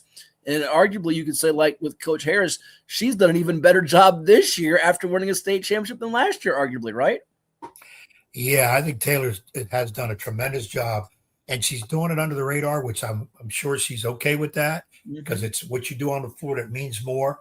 Manor is playing with house money, chip on shoulder, whatever phrase you want to put in there, because we all know what happened with the court case when they were bounced from the tournament for legal player, which we've already gone through that sideways. I disagree with that. I think they're viewed as the favorite in this bracket. And you can say house money because they were out of it and they're back in. And these girls, they've got the whole city of Portsmouth behind them. The 757's rooting for them. They feel like it's an us against the world type of thing. And they're playing with the fire. I don't know that it's – I think there's pressure, though, to get to that championship game, because if you get to the championship game, now there's an expectation to win. And if you don't and the game's close, do you play tight? Do you play nervous? You hope not for any girls in that spot, but that's the reality of the situation, right? I don't. When I say house money, I think the girls' attitude is we're back in, we're excited, and we kind of know a lot of people don't think we should be here, but we're here, and they're going to show why they belong, and that's what they've done. We're on the court; they're not worried about the case in the court and all that. That's for the people to play around with. They're out playing, they're doing their thing. You know, they only have 8 girls. So you get to this level, and of course, most teams at this time only use 7 or 8. But will that become a factor? Will fatigue, foul trouble become a factor as we can move in there? That could be an issue.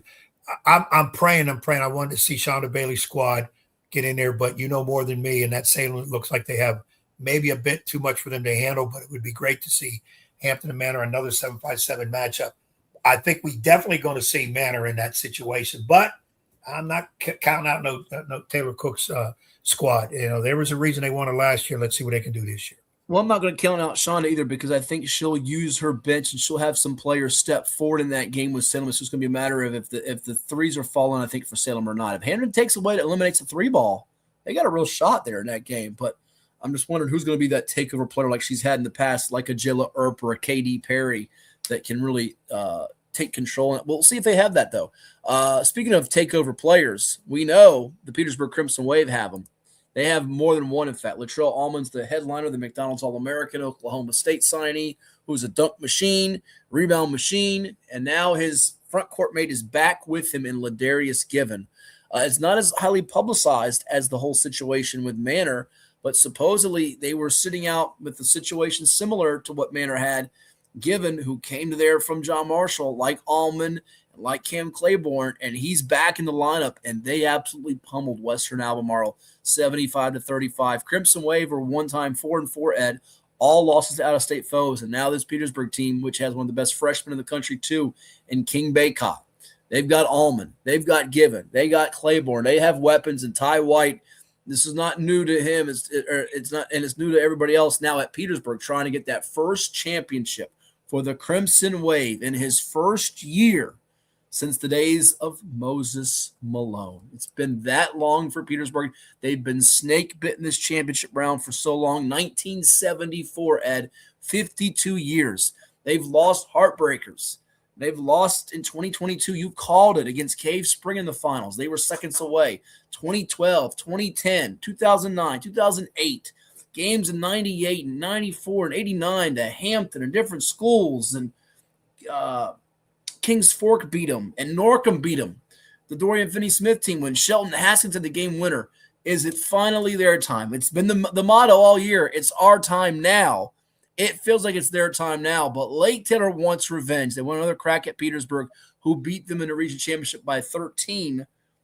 What do you think, Titans and Crimson Wave? How does Derek Yogi Edwards and company scheme something up to take down this Petersburg juggernaut?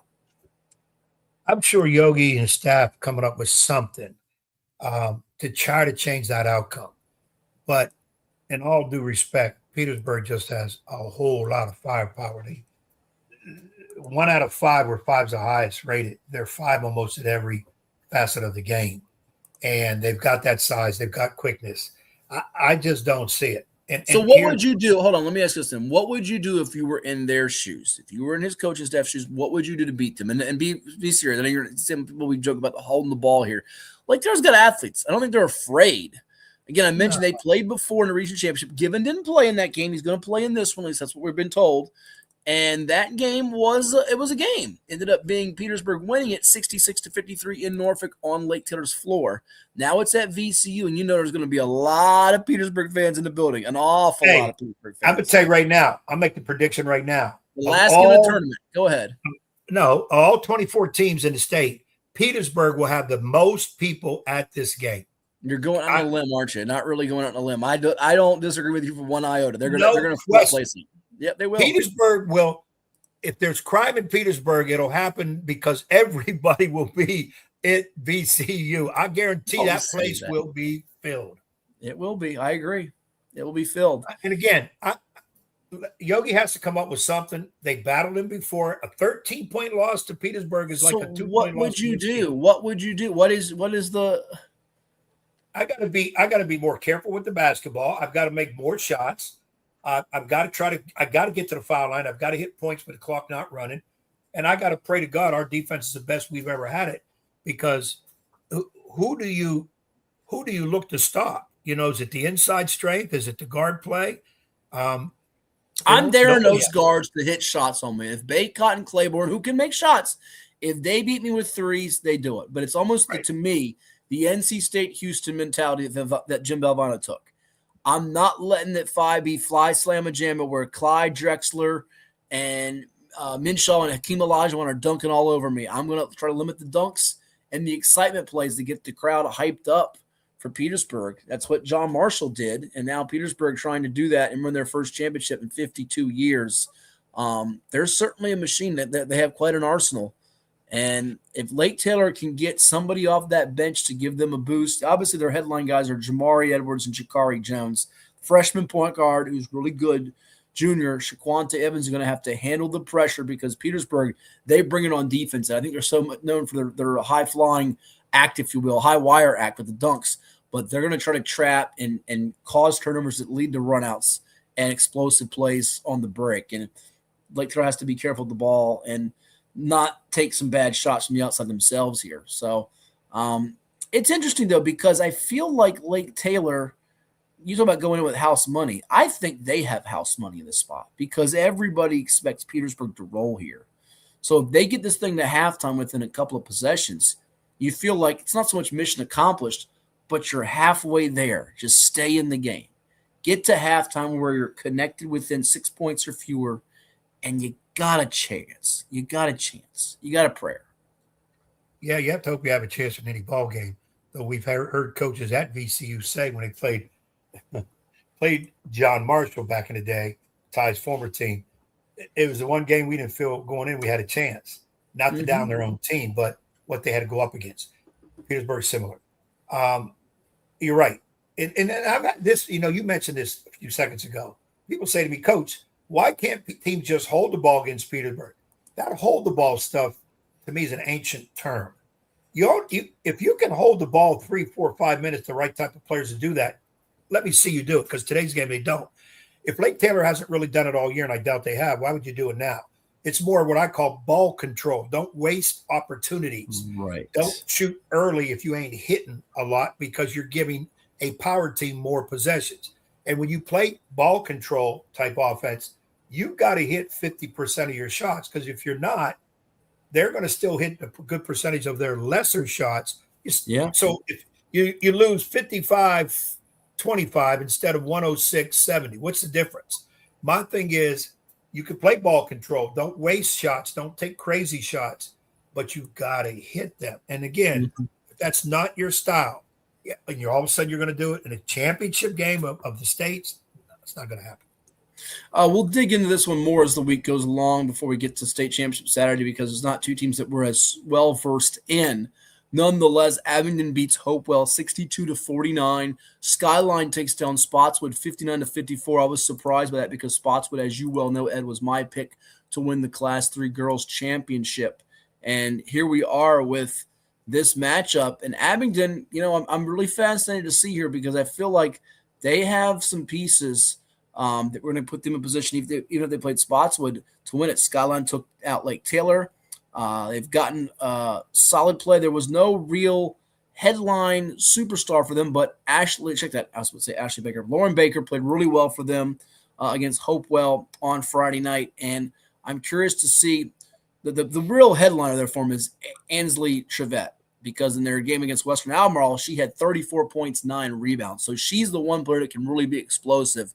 Does Skyline have the defensive personnel to take them down? It feels like Abingdon can play either way in transition or half-court style of game based off their 2 wins here. And they have 8 losses during the year, but that schedule they played has prepped them. So this is one where I give Abingdon the nod, just because I think a little more experience of being in this spot. They've been in the Final Four round. This is their 5th time since 1987, whereas in the case of Skyline, I think it's their first time ever making it this far. Yeah, it's intriguing, and I can't sit and say I know a lot about these teams either. I'm only going to go against you just to go against you. I'll go Skyline, and then I look at, because they beat Spotswood. So they played a favorite in a situation where they were able to hold on in a close game. So a close game shouldn't bother them. But then again, the bright lights of VCU, you've never been there. Sometimes it can be. We've seen some teams get stuck in their sneakers on here. So that could be their situation. Well, and remember now, they have a better record overall. Now, you play different styles of teams, so that can matter to it. I'll tell you right now, you might not have been following it much. The Union Bears, who beat Ridgeview coming from behind for the second time in this playoff run. They beat them down, I think, 16 double figures in the region championship. And they beat Liberty Bedford. And by the way, Ridgeview took down Chatham and was undefeated in your pick to win it all. Now, I had Clark County at the start of this tournament, and I'm not deviating from it. But this junior, Caitlin Witt, Ed, she is incredible right now for Union. She just became the school's all-time leading scorer as a junior. 38 points last night. She surpasses Sydney McKinney's 1,360. She has 1,395 points in her career as a junior. And here's some of her big games she's had this year. Okay? 57-56. She becomes the all-time leading scorer. 38 points, 5 rebounds, 5 assists, and 3 steals. All right? Not too shabby, right? You'll take that, right? Yeah. A couple more games. I'm going to give you all of her games. I'm going to give you a couple games. They beat Liberty Bedford 81-64. She had 26 points, 11 assists, 8 rebounds, and 3 steals. All right, that's something. They beat Central Wise this year. Robin Dotson, the ringmaster in Class 2, like Darnell Dozier is in Class 5, right? 43 points, 6 rebounds, 6 steals, 3 assists in that game, 21 of 27 from the foul line. So if there is a dynamite player that can dominate, we know about Ojo, we know about Dame Robinson, Caitlin Witt is the one for Union. So what does Clark County's defense have for her? Because she can score it and she can dish it and set people up. So this is a compelling matchup. Clark County's been in the championship round before, trying to win a championship. We'll see what they have cooking. They won the title back in 2023, also in 2007. This Union team, though, trying to make some history of their own after losing in the Final Four rounds in 2020 and 2016. Caitlin Witt's going to be around for another year, and she is a treat to watch. I'm anxious to see her play. I'm anxious to see how she's going to handle pressure because she's going to get it from Clark County. Clark County is going to be, the minute that girl's in warm-ups, they're going to be on her. And now, Union, what else do you have? Because she may get 20, and it's going to be a hard 20. I don't think she's getting 44 in this game. Don't see it. I think Clark County will have something for her. I don't know, young defense or not, they're going to come at them. And it just seems to me Clark County has more to offer than what Union with that one girl, but she's going to be special. On the boys' side in Class 2, it is Graham, the G-men, who lost last year's state championship to John Marshall. Ed, you remember it. You and I both do. And it was one you were on the call of, if I'm not mistaken. And it was a game that was 107-81, which was the most points ever scored in a championship game and the most points ever scored by a runner-up. Markel Ray, who's no longer there, had 26 points. Channing DeCibio is still there. He had 22 points in that contest. Graham hit 13 three-pointers so they could shoot the rock. Now they're taking on Central Woodstock, who, check this out. Talk about someone feeling sick about losing a game. I know you were sick yesterday with the stomach bug. Our man Kendrick Warren, former VCU student, has got to be sick with Central Woodstock beating him in the state semifinals 55-51 because TJ was up in that game by 14. What do you make of that? It's going to be hard to take because I thought TJ would win this bracket, and obviously they didn't. I even like Greensville County to beginning, and look who beat both those squads. So that's a tough one to take, 14-point loss. But like I keep telling people, in basketball at all three levels, double-digit leads nowadays aren't like they were back in the day. They got teams that can hit three-pointers real quick, and if you're not defending that three-point line and running people off of it, you're going to find yourself down. But that was a tough one to take. But Graham, I was impressed with them last year as they battled Marshall, and they're back again. I think that's that advantage. I'm going to go with Graham going into this, though. I think Central Woodstock has beaten the tougher opponents to get here. I'm going to stick with Graham. Yeah, it's an interesting game because I don't think we saw these two teams getting this far here. Woodstock taking out Greensville by almost 20. Graham eliminated Floyd County, my pick to win it when the bracket came out. A region runner-up in Graham, but they got to the championship last year. Central Woodstock, first time in the final since 1980, I believe it is. So pretty cool there. On the boys' side for Class 1, Fort Chiswell and Luray. Another prolific scorer here, Ed. We talked about it with Caitlin Witt for Union. Young man for Fort Chiswell named Owen Jackson. He's just a sophomore. 20 points of his game-high 31 came in the second quarter of the Class 1 state semifinals over Region 1D champion Patrick Henry Glade Spring, who they pummeled 87-56, and they made 15 three-pointers. And, oh, by the way, Jackson's over 1,500 points in his career. He's just a 10th grader. Crazy.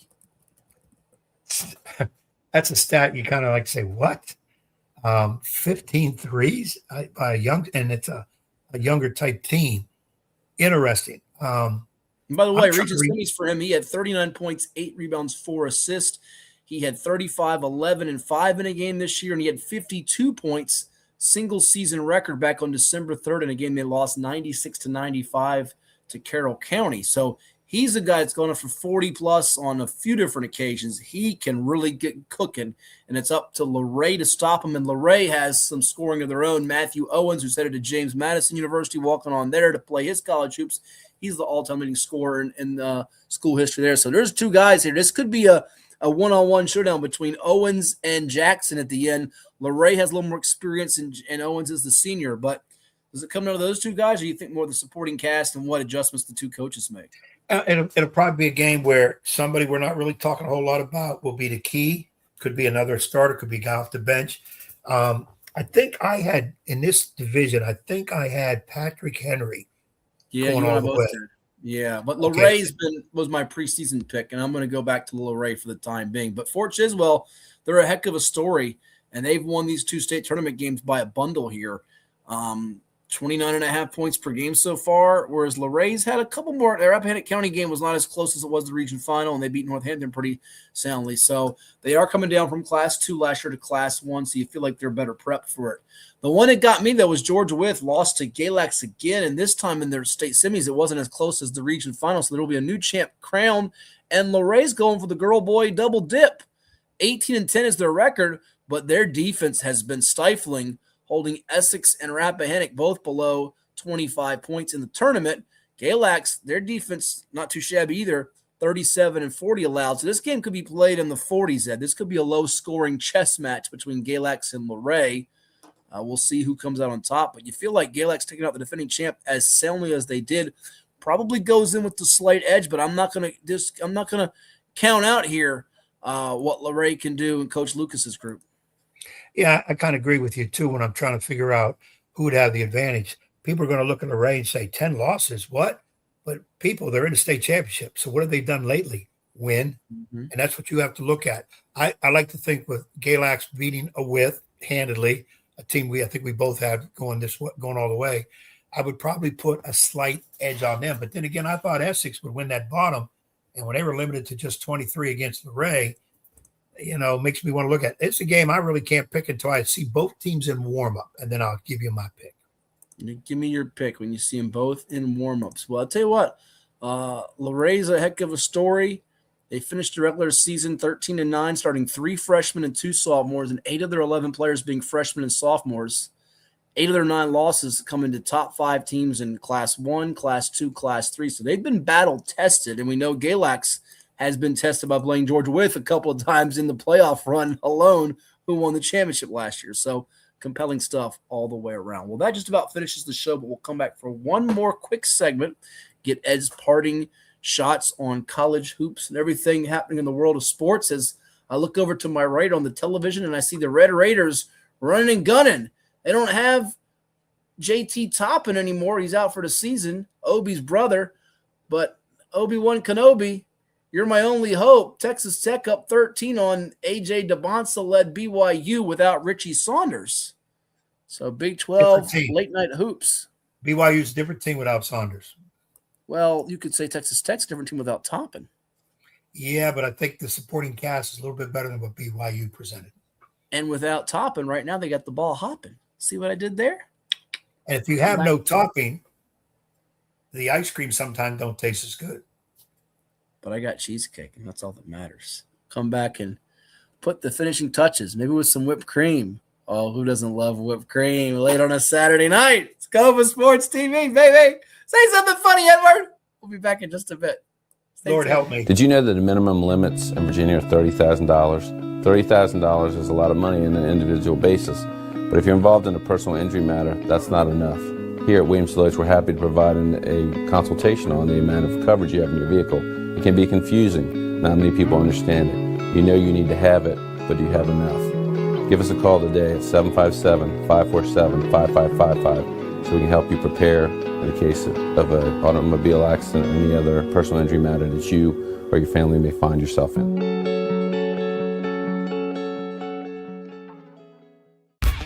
For any athlete, making it to the top sometimes comes with a few steps back. That's why there's CHKD Sports Medicine. Advanced diagnostics, treatment, and rehabilitation for sports injuries, just for young athletes like yours. What's up at DQ? Oh, just the best deal ever. The $7 bacon cheeseburger meal deal. Bacon cheeseburger, fries, drink, and a sundae. No time to be modest. It's all full size for just $7. Right now at DQ. Happy tastes good. Well, it's everybody's favorite time of year again. Time to prepare to make your annual donation to that infernal revenue service. And if you're like me, you need help. Help to keep that donation as small as possible. So get off your W-2 and call John Maynard at John's Tax Service. 455-6763. As a banker at Town Bank, we believe that people bank with people, not with banks. You're looking for an actual personal relationship, and that's what you get at our bank. You get that person that gets to know you, gets to know your business, is there for you. I think that is what motivates us, what drives us. And the idea that we are trying to serve others and enrich lives, I think is very true.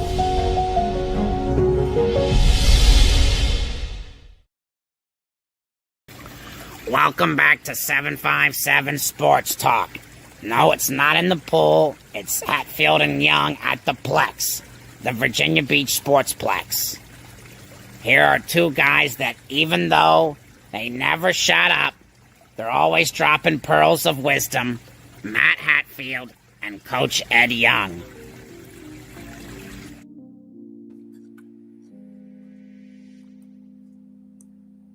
Ed, did I tell you I ran across one of your siblings down in Pensacola?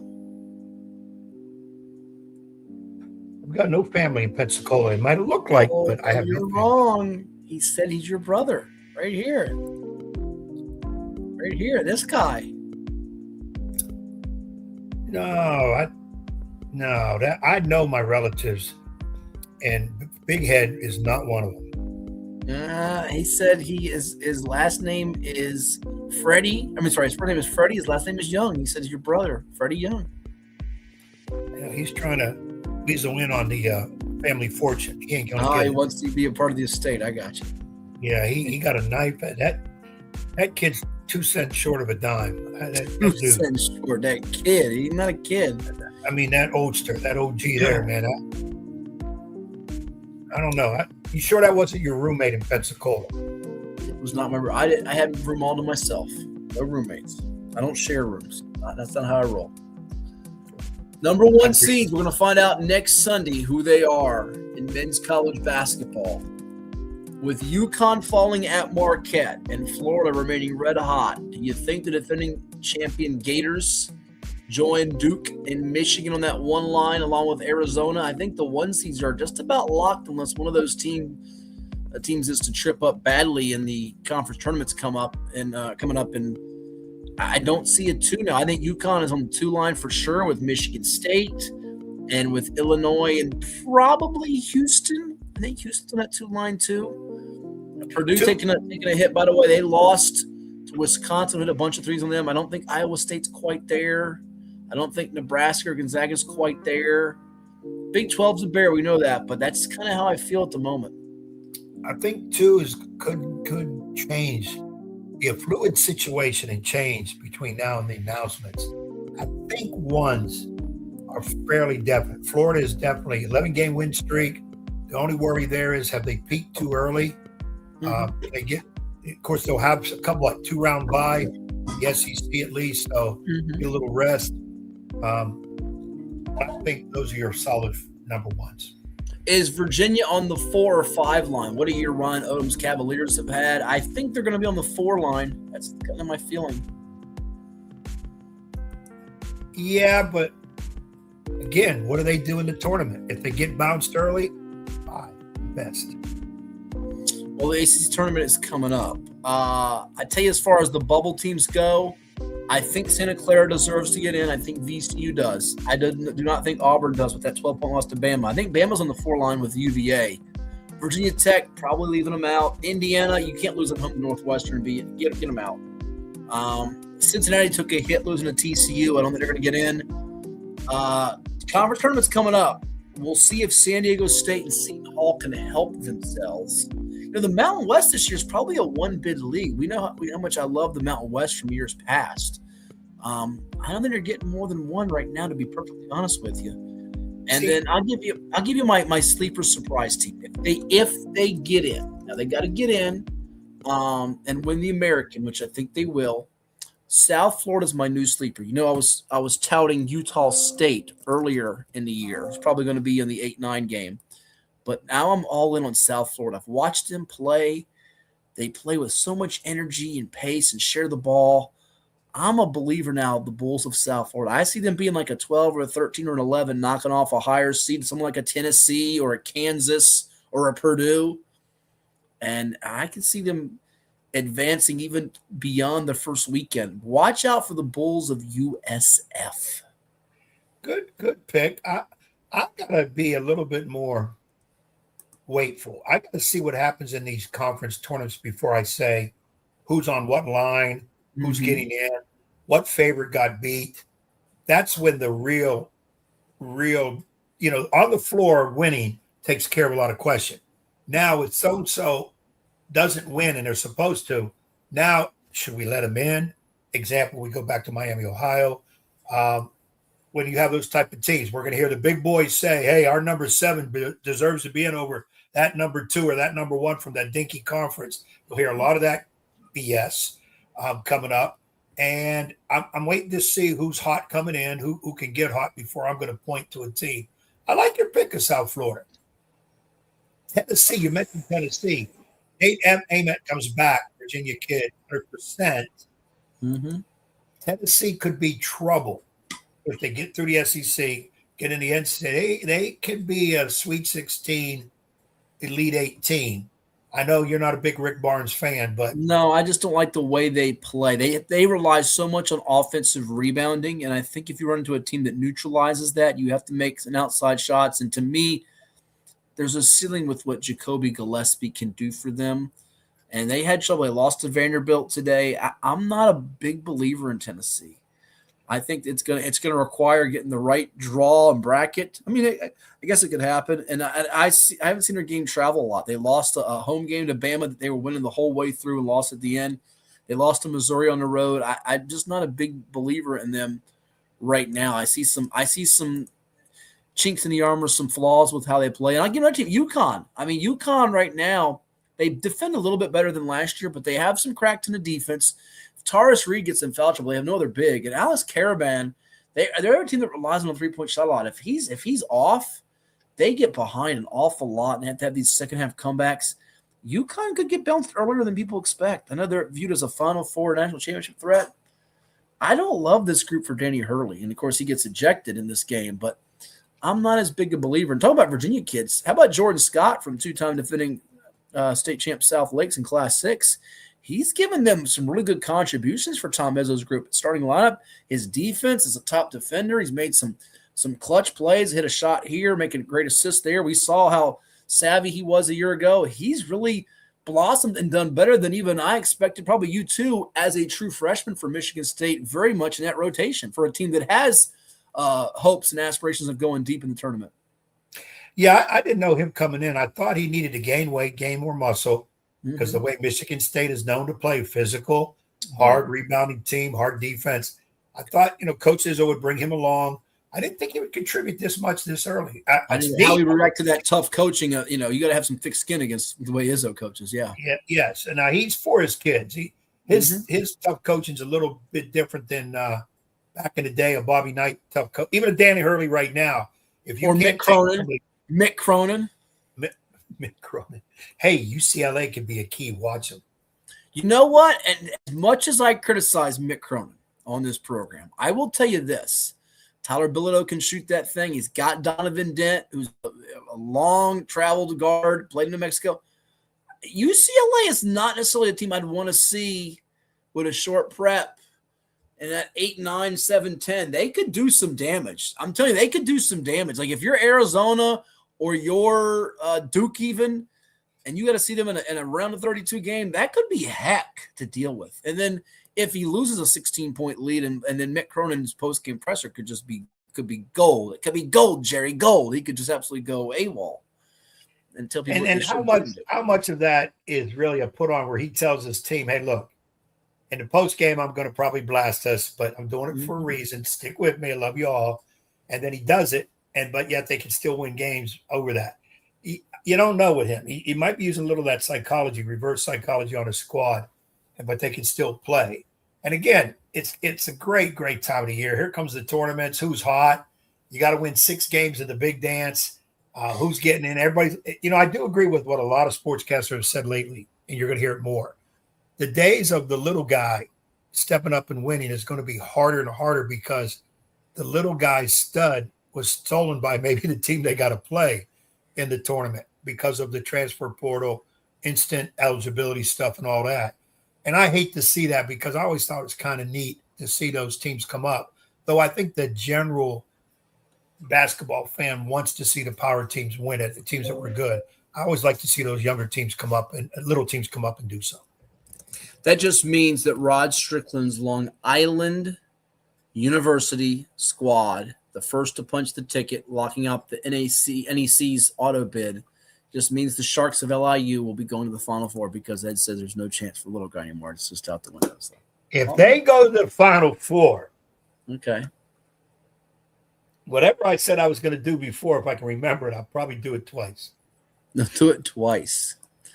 That means he'll pay Matt Hatfield everything in his dwindling bank account and give him a free lifetime supply of not hummus, but OJ. There you go. This ain't OJ. This is my own concoction here. A little bit of cranberry, a little bit of grapefruit, and a little bit of pineapple. Does that say Funny Bone on your glass? It does. Okay.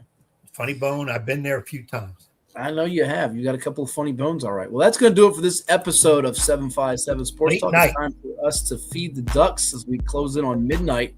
We thank all of you for interacting and tuning in and watching with us. If you missed any of the program and you realize, why are these guys on at 11 o'clock at night? They're not on at 11 in the morning.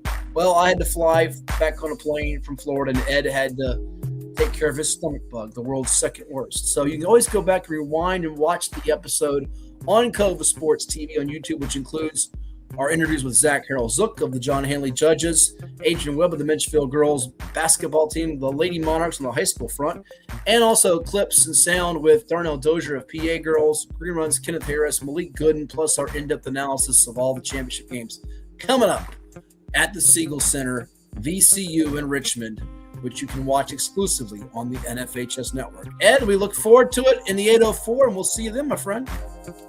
Yeah, I know we'll talk beforehand, but next weekend should be a blast. 12 games.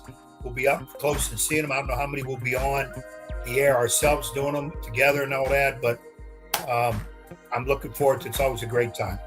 It's time to get in the lab and prep away, as I will do here. And we'll talk to you next time right here on Cova Sports TV. Have a great weekend, everyone. See you then.